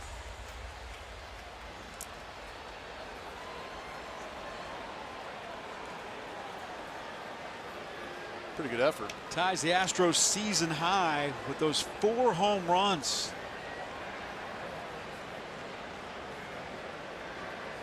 Carlos Gonzalez, a very good defensive right fielder, did all he could do. So now they're going to look at this. Where have we seen this movie before? Yeah, it was left in field. Colorado against the Rockies. Yeah, Gerardo Parra, the Astros fan that reached over, but I felt like Carlos Gonzalez, for me, I felt like had to go into the stands to try and make this play. And if that baseball is in the stands, the fans can do whatever they want. They cannot reach onto the field. But if you're Bud Black, you might as well give it a look.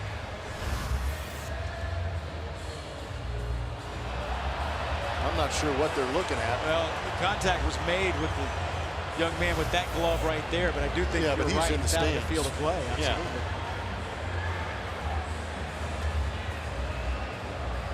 There should be some high fives for that young man. You got to give it an effort. Didn't reach on the field.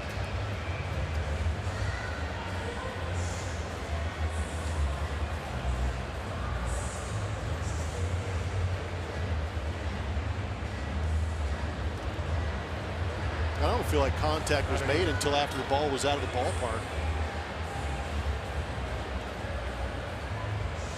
Good call. Telling everybody what we already knew.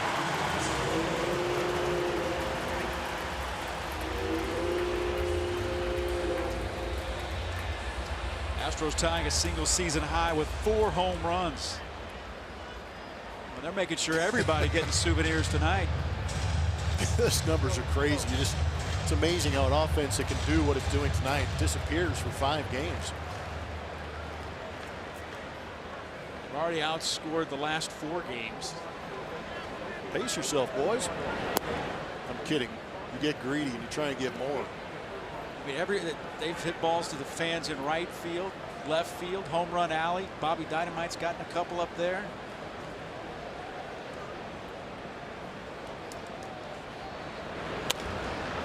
Stassi on the ground. No problem there. McMahon throws him out, but Astros strike again. And it was Tyler White with a shark attack to left and then backed up by his bearded brethren going Oppo Taco.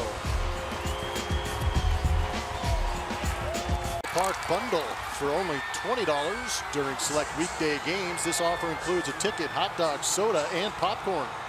Visit Astros.com/ballpark bundle for tickets and more information. Well, 10-1 Astros. Fans have had plenty to celebrate tonight. Top of the 6th inning. Garrett Cole gave up a run in the 4th inning on 3 straight hits. Other than that, he has been in cruise control tonight. Faces the top of the order, Charlie Blackmon, who's 0 for 2 with 2 strikeouts.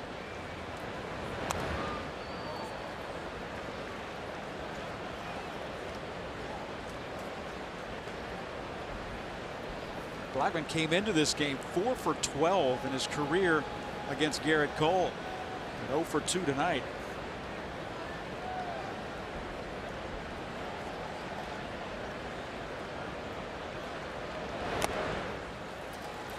We've seen a couple of hacks the last couple of nights like that.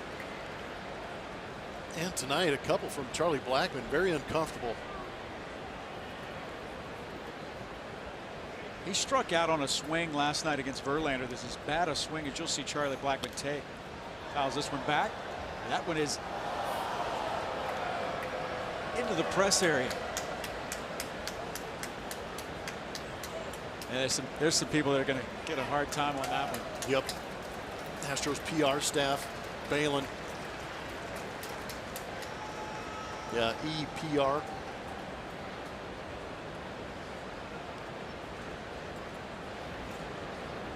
Not many go up in that area, so you don't get many opportunities. You can hurt your fielding percentage in a big way with one play. It's a ball and 2 strikes. Rockies came into this one with a 4-game winning streak. The Astros a 5-game losing streak.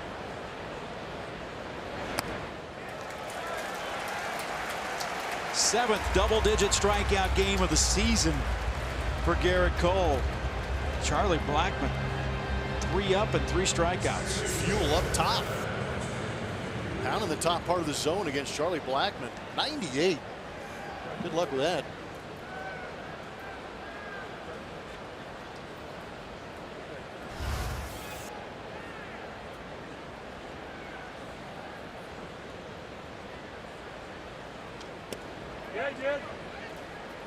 Didn't go. TJ LeMahieu 0 for 2. So Garrett Cole Astros.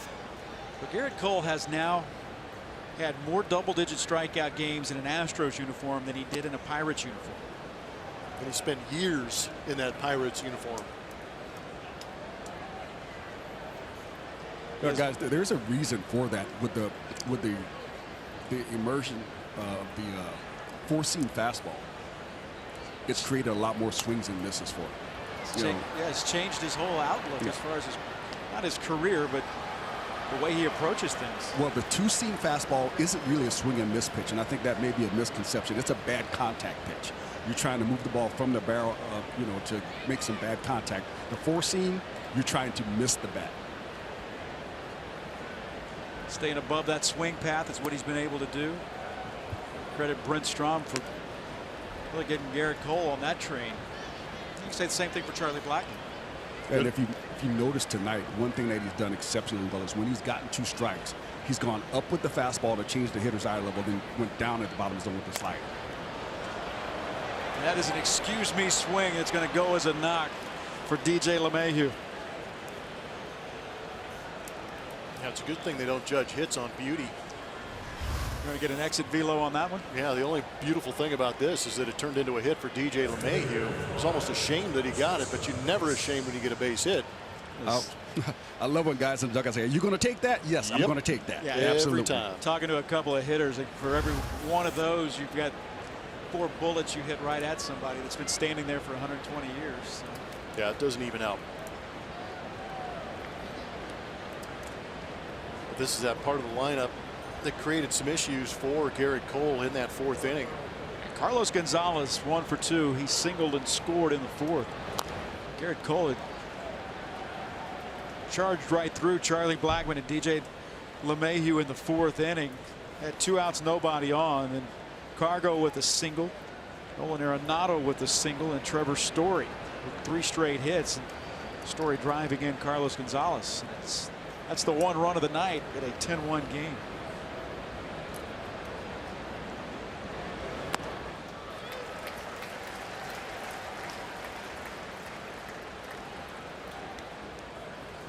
You're talking with that breaking ball to his fastball, you're talking 15-mile-an-hour difference.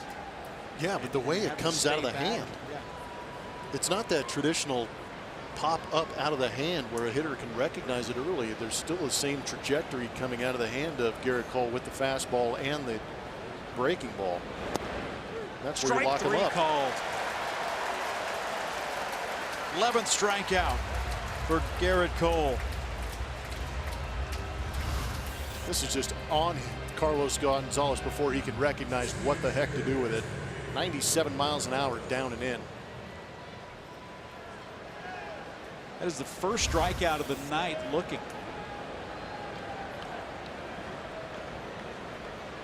Here's Nolan Arenado.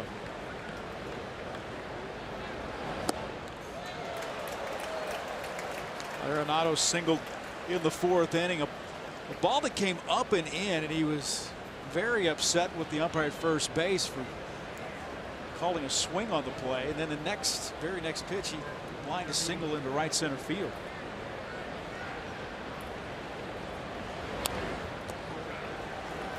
Some of the numbers on Arenado are just off the charts when you start talking about the history of Major League Baseball. He's the only third baseman in Major League history to have 3 seasons, 35 homers, and 130 runs batted in. You start talking about the only guy ever. And third baseman is a predominantly power run producing position. Schmidt never did it. Chipper Jones never did it. George Brett. Swing and a miss. That's a dozen. He gets Nolan Arenado after 5.5. The Astros lead it 10-1. But a beautiful night for Garrett Cole and that fastball. This part of the lineup that gave him issues fought back to win this battle.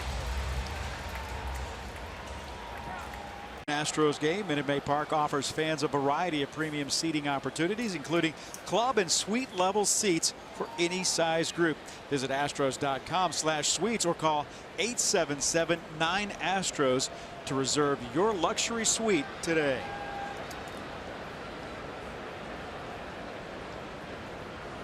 place to watch a ball game. Tony Kemp batting for the Astros. Hampson has come in and played center field for Charlie Blackmon. He did not look right. And Blackmon, after striking out 3 times, he's going to take the rest of the night off.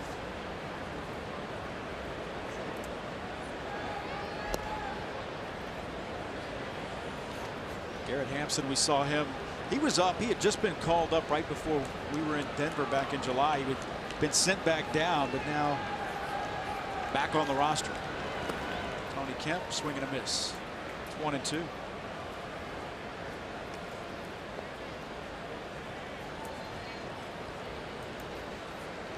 Musgrave in his 2nd inning of work.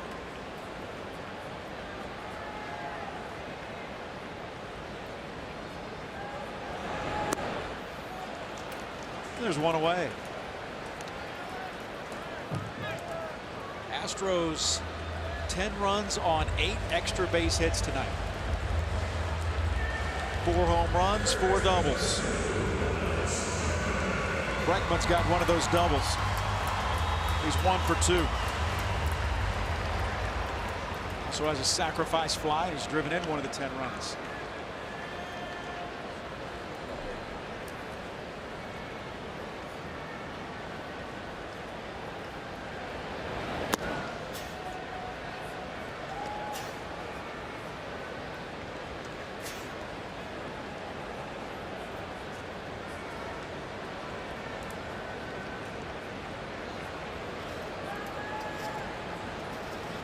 Fans have waited to see some offense get going. Worth the wait tonight.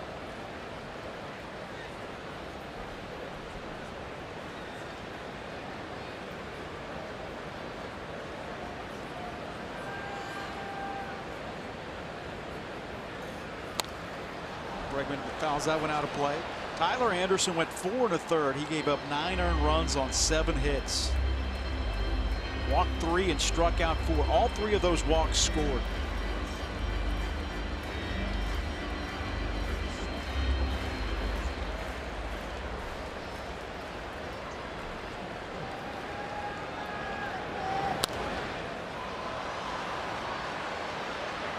Ian Desmond over. Can't get to it.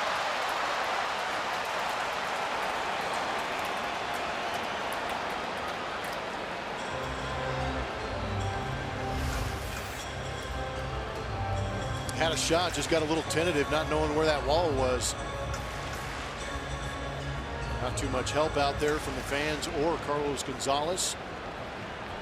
Frustrating when you look down and realize you got a little bit more room to take a couple extra steps to get in position. Arm gets a little shorter too when you're over there. Bregman pops this one out of play. Yeah, you start getting near that wall, the alligator arms just don't have the extension you need. That's the most runs the Astros have scored since they beat the Dodgers a couple of weeks ago, back on August 4th, in that 14-0 win.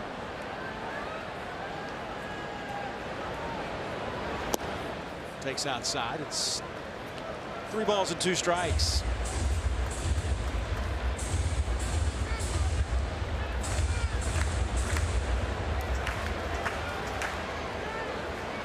Man's seen a lot of home runs tonight. I was going to say that's how you create future Astro fans, is by doing this kind of stuff in front of them when they show up.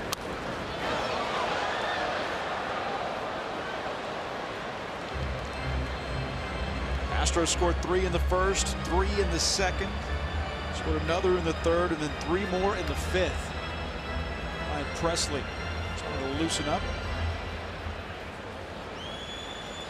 The last couple of innings, Garrett Cole has thrown 23 pitches. Bregman to left. Will it stay up? It will. David Dahl, a running catch of that line drive.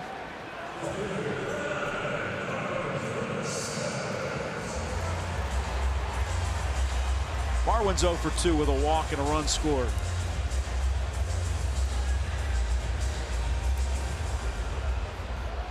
But if Garrett Cole's night is over, he's going to finish strong. He's thrown 23 pitches in the last 2 innings, 19 of which have been for strikes. I'm surprised Preston's not down there talking to AJ, trying to get a couple more strikeouts out of him. Called 14, didn't he? Sitting on 12. By the way, that was an excellent call. He's feeling it. He's got some high strikeout numbers against the National League West. That's the Diamondbacks, right? Gosh, 16 against the Diamondbacks. 9 the first time he faced Colorado. Now he backs it up with 12 tonight.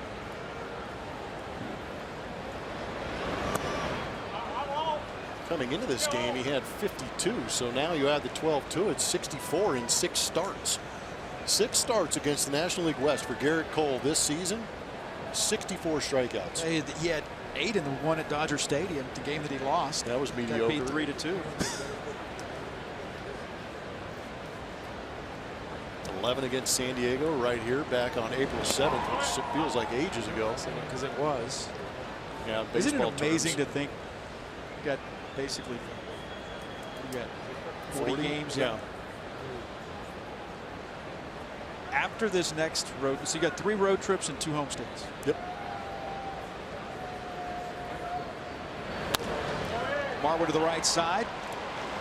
LeMahieu will throw him out. That'll retire the side. The Astros in control, 10-1.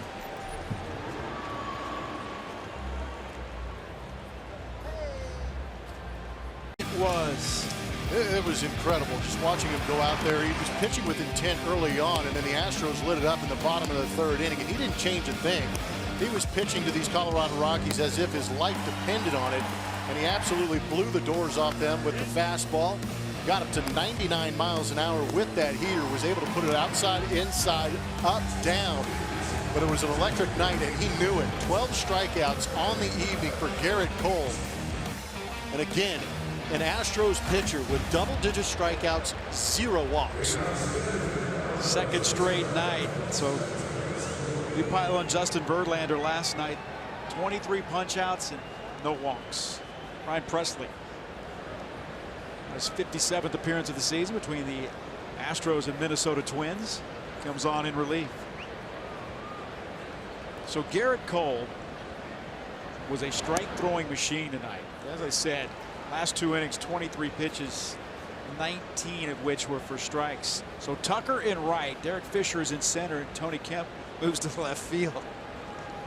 He's smiling. Tucker, he gives a thumbs up to one of the fans out there. Maybe it was the kid that was out there with Carlos Gonzalez. So Garrett Cole exited this game with 86 pitches. I've been noticing that too.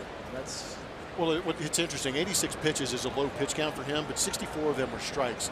And you got to remember that Lance McCullers is out of this rotation and on the DL. The days off have allowed A.J. Hinch to stay with that 4-man rotation, so that might be a little bit of the decision making for A.J. Hinch.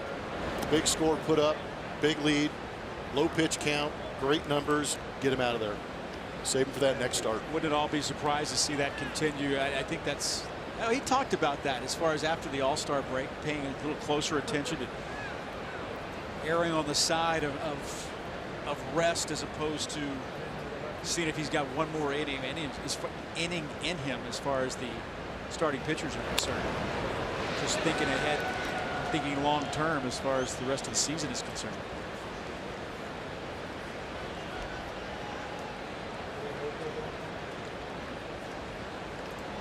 One ball and 2 strikes. Astros up 10-1.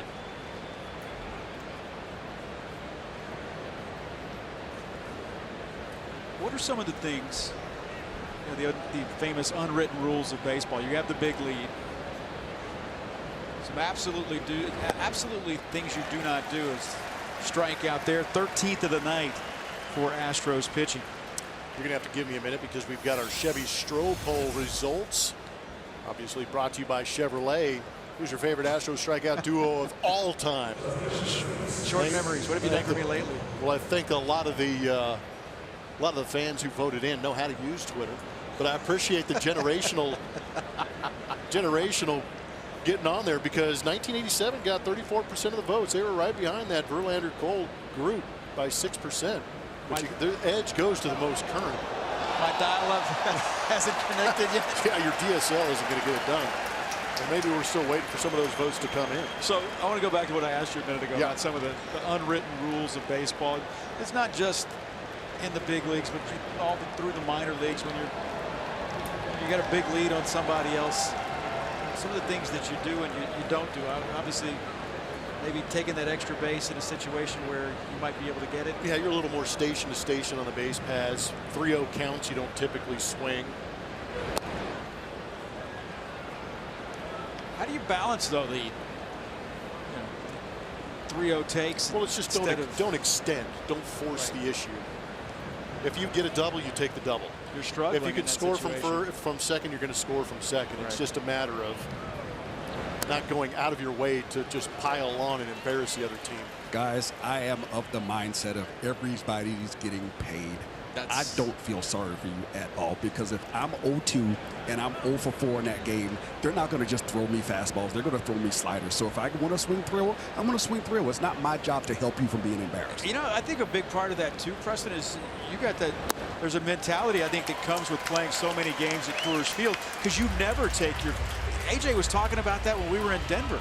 You never take your foot off the accelerator at Coors Field. Yeah, and it's not my fault that you got hurt feelings because you're underperforming on a particular day.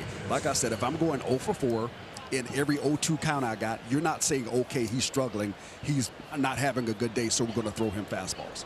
That never happens. It's always to protect the pitcher's feelings. And I think it's really ridiculous. Everybody out here is getting paid. And all those stats add up at the end of the year, and all those stats that add up to what kind of money you make. So on a particular day, I'm not caring about your feelings. You know what? Speaking of that, that's why I always felt 3-0. I'm going to get the same pitch 3-1. No, look, in this series, we've seen 3-1 sliders. Not in a 10-1 game. Pitching has become a whole lot different. They don't pitch the scoreboard the way they used to. Now it's about not giving up anything. One thing, the Astros pitching staff is not giving up much of anything tonight. These guys are good. Yeah, that's the 14th strikeout of the night between Garrett Cole and Ryan Presley. That's, to that point, that's why baseball has the best All-Star game. You can't go halfway. Yeah. You can't ease up and hit 98. I feel like Garrett Cole can sometimes, or Charlie Morton. No, I mean, they make it look easy. I mean, not throw 98. I'm talking about hit 98. Oh, yeah. Well, that's the difference in the sport where the defense controls the ball.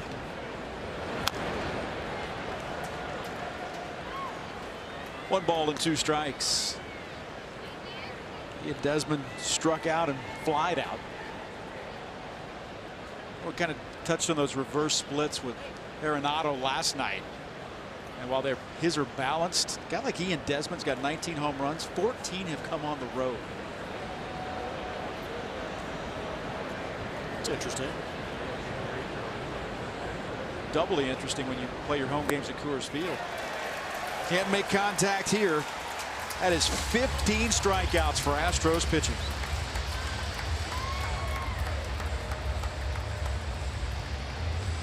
Nissan. Who am I? Involved in the Preston Wilson trade. Don't hit on 21. Nora. Who you got? Wow. Make sure you tweet that answer to ATT Sportsnet SW, and we will find out who that Astro is later in this ball game. I wonder if Preston knows. Oh, I know it. Always know who you're traded for, right? Yeah. And what he did after you? Yeah, and how much money they made. Yeah. Yep. Oh, yeah. Well, Blummer and I were talking. You traded for Brandon Backey, guy who was here over Legends Weekend. Yep. A lot of people forget about that when they rag on me about that 2005 World Series thing. What about? They just forget that I didn't leave Houston by choice. Oh, yeah. See, but I respect you for that. As a longtime follower and Astro fan. Put it this way, and I can speak, I think, for every other Astro fan. If anybody in that dugout was going to hit that home run, no, we wouldn't have wanted anybody to hit it, but if somebody had to have hit it, I'm glad it was you. I appreciate you saying that. I mean that. No, I've heard that from several people. And I think anybody in the Astros dugout would have said exactly the same thing. Yuli, a mile in the air, not going to have the distance. There's one out. Walters has come in to play left field. A lot of defensive changes right now for the Colorado Rockies. Yeah, this score has given us a spring training game, hasn't it? It's not that bad, but close. At least we have the names and numbers of everybody. In this That's a very good point. Old number 64. 1 out in the 7th. Carlos Correa, 1 for 3. I think the first year, 2013, the first year I started broadcasting, we had one of those ball games early in the spring. I think I got yelled at for making up names because I didn't know who anybody was. I know somebody on this, maybe not the television broadcast, but somebody between this broadcast booth and that broadcast booth. I know exactly who you're talking about. Make up all kinds of good stuff. He got away with it. I didn't. Yeah. There was a player that I can't believe. Don't do it. Well, I think he was out of Sam Houston State. The player that he was describing, which happened to be his alma mater. And I'll leave it at that. He may have already given away too much. That train left the station. It's 10-1. Astros on top in the bottom of the 7th inning. Kevin Eschenfelder, Jeff Blunt, Preston Wilson with you. Band will be back together in Oakland on Friday night. TK back, along with Blummer and Julia Morales. It's ball 4 to Carlos Correa.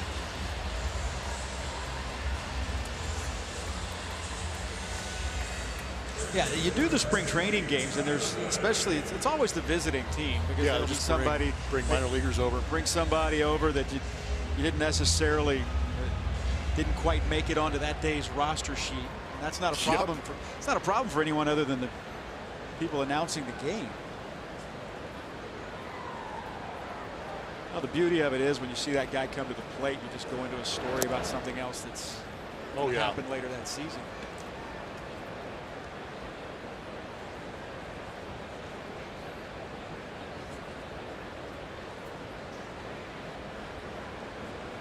The Rockies chasing the Arizona Diamondbacks right there with the Dodgers in the National League West.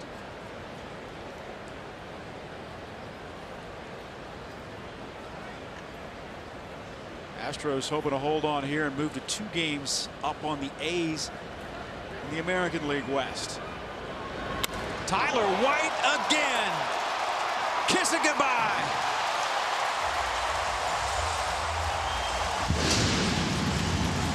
His 2nd home run of the night in the 5th for the Houston Astros. Must have been chum in the water because the shark was feasting.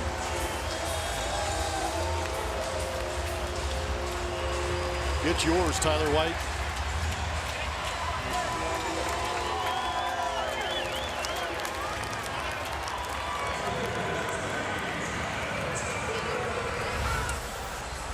That is pretty much a line drive to left. Center cut fastball. Tyler White knew it. What a feeling. Also keeps a string together. Every hit tonight for the Astros has been for extra bases. That is 0 hang time in comparison to one Gattis hit.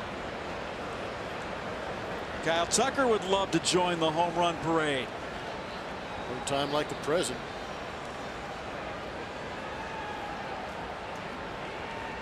Astros lead 12-1. Tyler White with 2 home runs. Evan Gattis with 2 home runs. Gattis waits in the on-deck circle.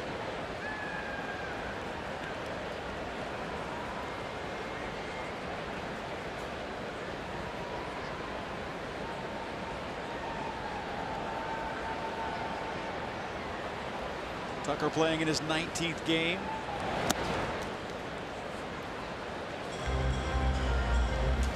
Hit one last night that took Charlie Blackmon all the way to the wall in center field. That was one that I think he thought he got that. Well, any other part of the ballpark, he does have that first career home run. It's that one to Desmond. Ian Desmond, does he have a play at first? He's safe. Good swing. Got a hanging breaking ball, and it jumped off his bat. Well, Kyle Tucker, that is 2 straight at bats in which he has hit the ball hard. That was an aggressive swing. He barreled it up nicely. Top spin on that. Desmond unable to come up with it. Good hustle by Tucker getting through the base.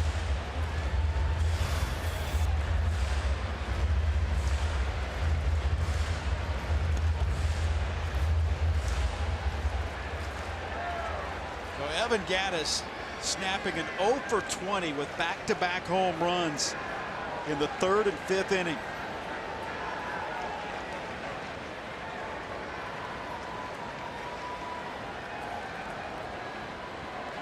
Last time the Astros had a 5-home run game, it was the Memorial Day, whether it's a miracle or massacre in Minnesota. Gattis base hit. 3-hit night for Evan.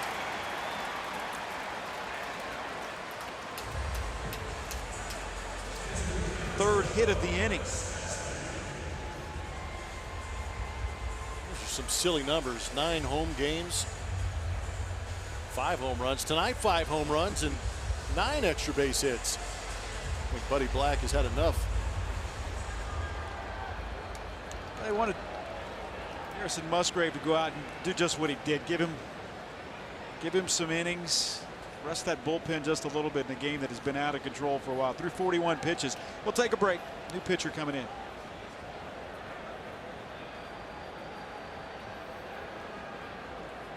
$5K and $10K run will take place Saturday, September 29th, with proceeds benefiting both organizations. To register, visit astros.com/run.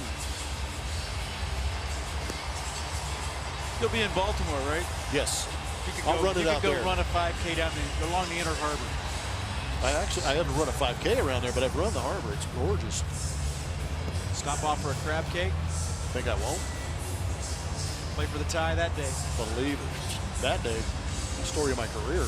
Chris Russell, 36th appearance, his 3rd pitcher of the night for the Colorado Rockies. Russell reinstated from the 10-day disabled list on Thursday. Been on the DL since the 24th. He went on the DL when the Astros were going out to Colorado to Coors Field. 4-pitch pitcher, fastball, changeup, curveball, cutter, slider, 5 pitches. It is a struggle for him. He has given up runs in 19 of his 34 appearances this season. Faces Stassi. That's a foul ball. Now the Astros had a 5-game losing streak coming into tonight. They had hit 1 home run during those 5 games and scored 14 runs. Tonight, 12 runs. They have hit 5 home runs. They've blown out El Grande here at the ballpark. Scoreboards are no longer functioning here at Minute Maid Park. Can't handle it. Well, they haven't had a whole lot of exercise here over the last 5 games. Yeah, they don't know which buttons to push to put those kinds of numbers up. Astros with 8 extra base hits in this game. 3 doubles and 5 home runs. And the Astros getting into double digits for the 12th time this season in the 121st game.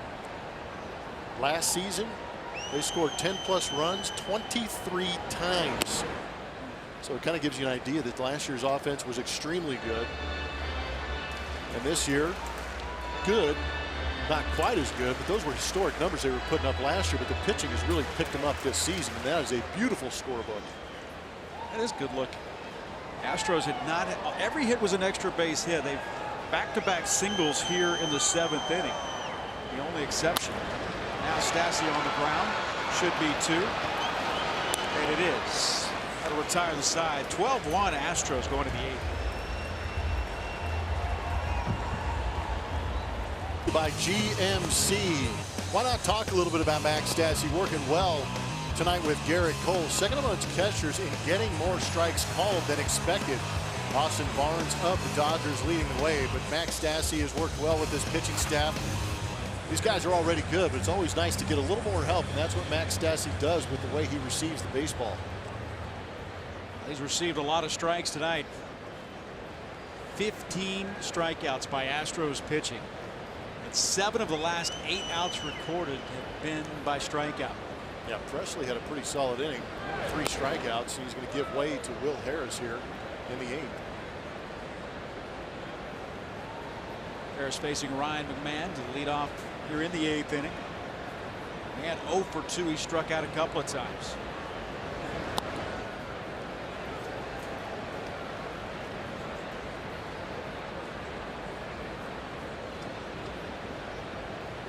Ninth appearance for Harris.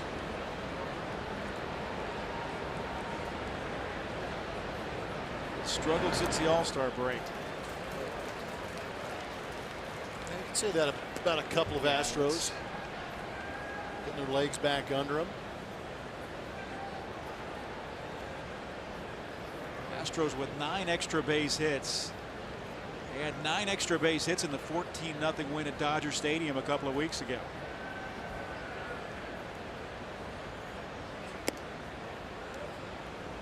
Last time they had more, that was that crazy game right before the All-Star break at the Rogers Center last year in Toronto.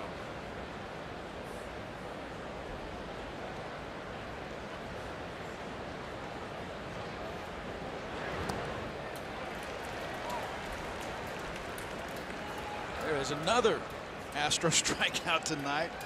Ryan McMahon has struck out 3 times. David Dahl has struck out 3 times. Charlie Blackmon struck out 3 times.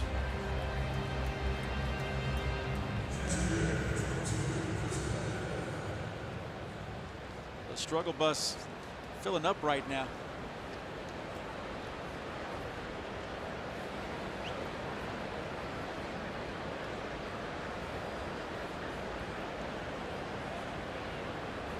Chris Ionetta's 0 for 2. Ionetta had a walk-off walk on Sunday for the Rockies. Second time this season that they have had a walk-off victory in that fashion.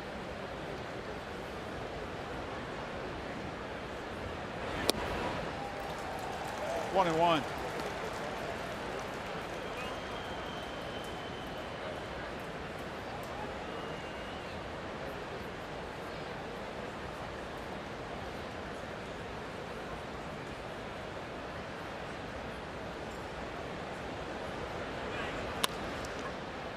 On the ground to third. Bregman. MLB At Bat is your #1 Astros app. Customize your experience to catch every moment this season. Get Astros home screen icons and features such as MLB.TV Game of the Day, pitch tracking, in-game highlights, live radio broadcasts, stats, news, and more. Download MLB At Bat today.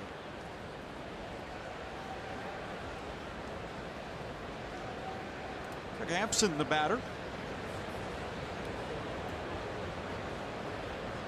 This guy's one of the high prospects in their organization. We saw him play both games at Coors Field. Sent down shortly there. Garrett Hampson was called up yesterday.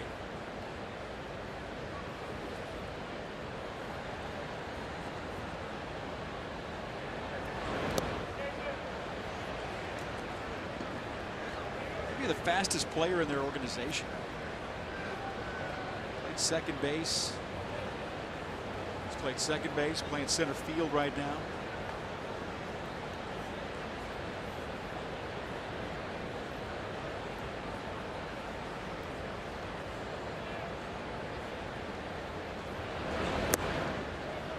The Rockies had allowed just 10 runs during their 4-game winning streak.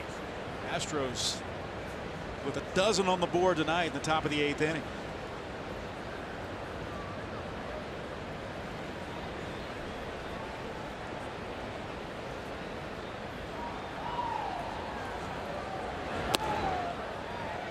Breaking ball in there for a strike. Just under 30,000 on hand for this one tonight. 29,967 on what is many a school night. Astros had nearly 36,000 last night, and then a string of 40 plus before that.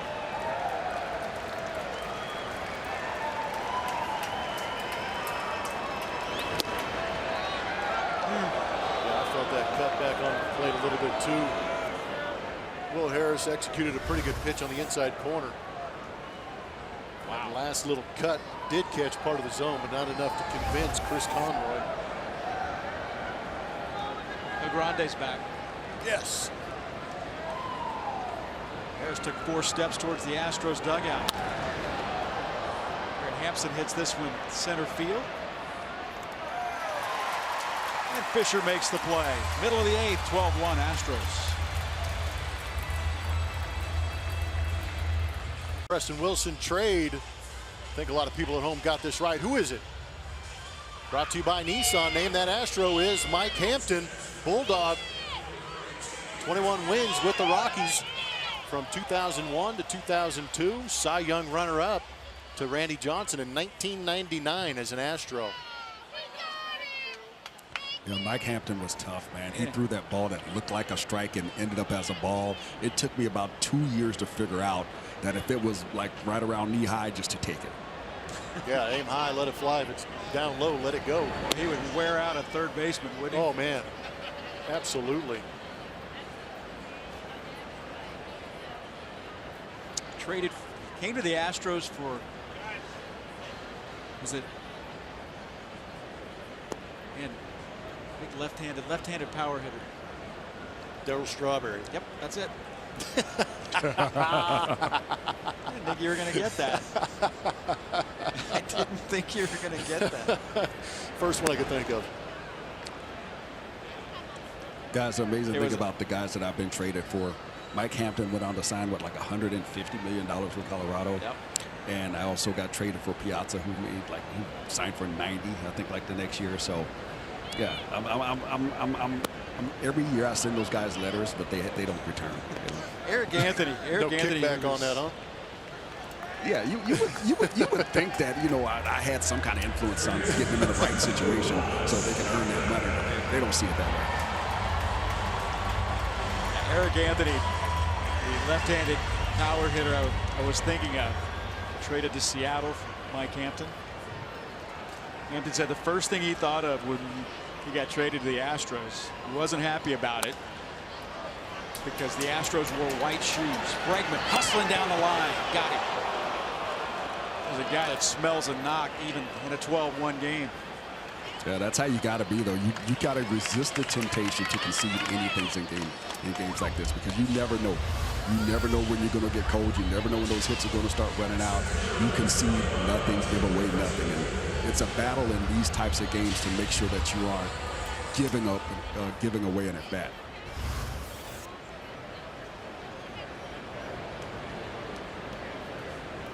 Marwin Gonzalez, Astro in the lineup tonight without a hit, but it's not Marwin, it's Derek Fisher, who came in on the defensive replacement. Beg your pardon? Fisher playing center field now for the Astros, batting in the 2 spot. You're right about the lineup. Yeah, it's getting a little weird.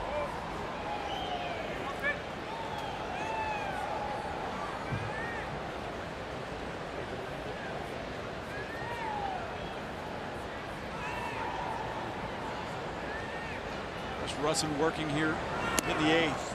Swing and a miss to Derek Fisher.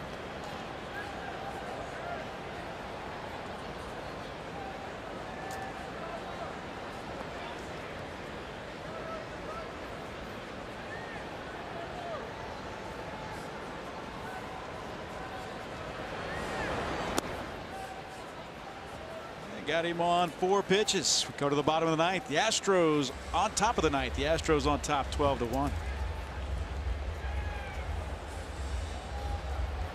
Let's go places. And by Shop Us John Deere, your local John Deere dealer with 8 area locations. The Astros scoring early, scoring often, and balance throughout the lineup and balance throughout this game. 3 runs in the 1st, 2nd, a run in the 3rd, 3 more in the 5th, and 2 in the 7th. As They lead the Rockies 12-1, and COL Perez is on. No, that was a beautiful thing from this Astros team. COL Perez on, making that 6th appearance, getting some work, finish off this game for the Houston Astros. But when you have a team that doesn't tootle around too much and they just get right to the action and start putting it to the other team early, puts Gerrit Cole in a good spot to go out and present his dominance to the other team.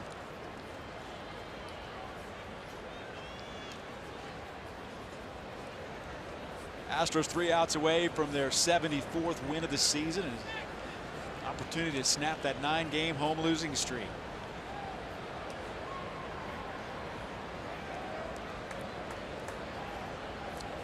I just learned something, Blum. Well, actually, I don't think I did. I heard something. What is a Furky Toodle? I'm gonna make you look it up, because there is a select few. When you work with me on a Wednesday, you've got to be on your toes, and it's taken me all game long to get that word in. Furky Toodle. Yep.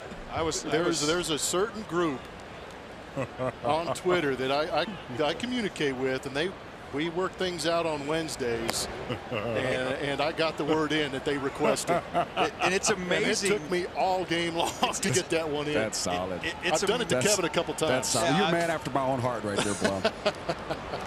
Yeah, a long time ago, I was doing a Detroit Tigers game in the Marlins. And I had a couple friends tell me, because you play in the Detroit Tigers, that you have to do like a Super Troopers meow reference for in honor of the Detroit Tigers, because they're cats. So I did it. I worked it in. That's beautiful. Great play by Correa.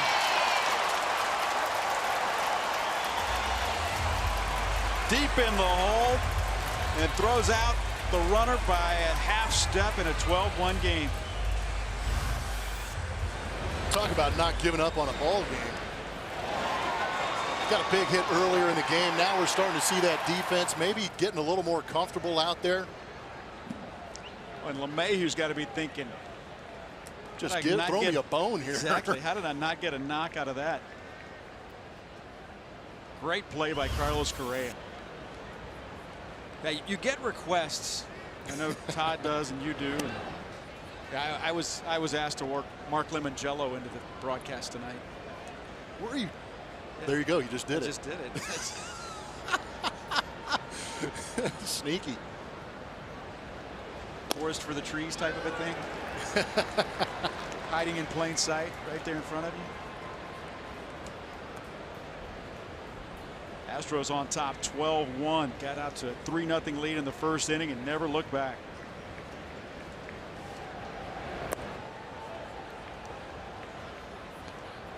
COL Perez. Love the arm.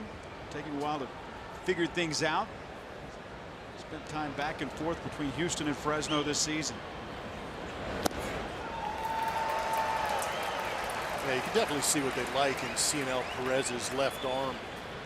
Ball jumps out at 95 miles an hour consistently. It's just command of the secondary pitches and be able to put that fastball where he wants. Tony Wolters not able to catch up with that one. Hit on the ground. Correa! Unbelievable! Even he got a laugh about it.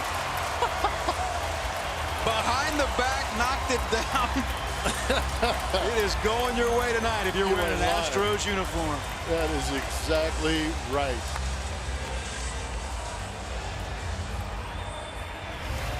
Not sure you can analyze many of these things. Just sit back and enjoy it. That's incredible. He ran past it.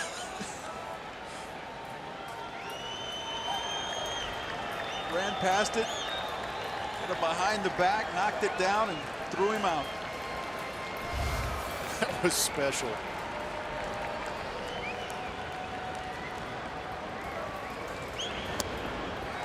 Strike one.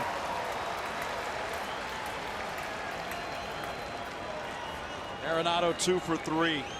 Couple of singles.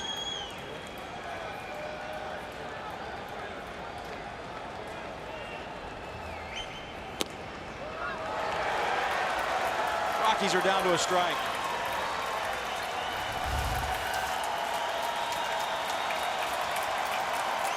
I'm not even sure how you think about trying to do that. That was amazing.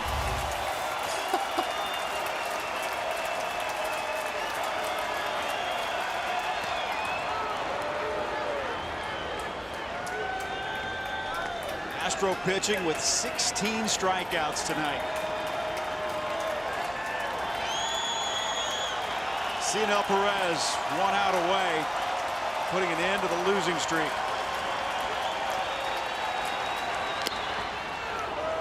Two and two.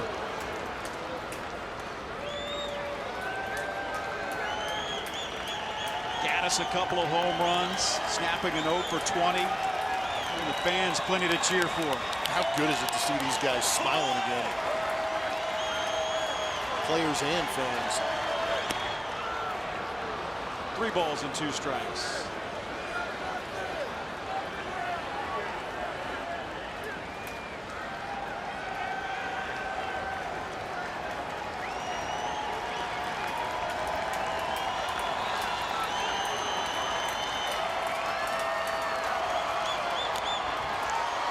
Just did get a piece. Cole struck out 12. Presley struck out all 3 he faced. Will Harris with a strikeout in an inning of work. Cionel Perez working with 2 outs in the 9th.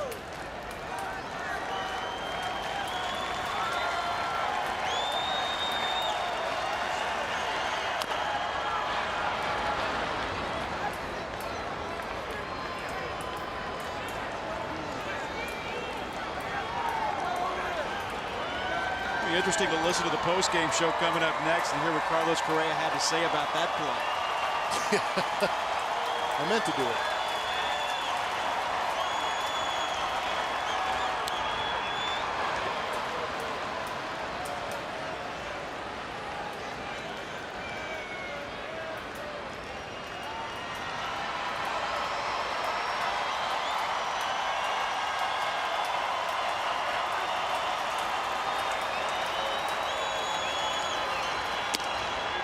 Upstairs he walked it.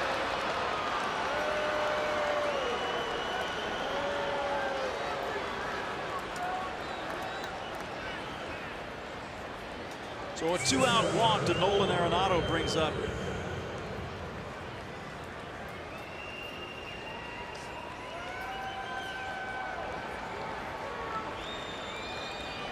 Valleca, who came in as a defensive replacement. A couple of bats in last night's game. Fouls this one away.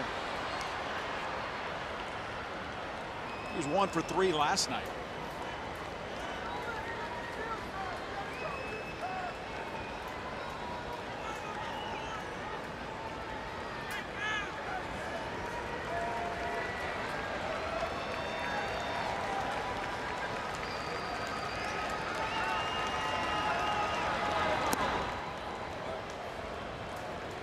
Ball and a strike.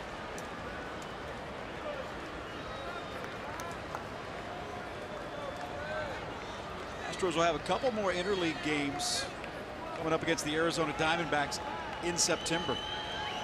After this one, a day off. Swing and a miss. It's 1-2.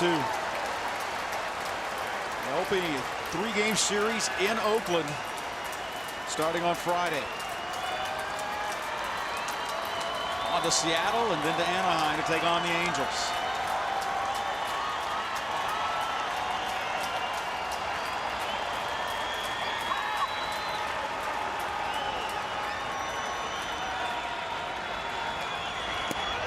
Struck him out. 17 strikeouts on the night for Astros pitching, and they win it over the Colorado Rockies 12-1.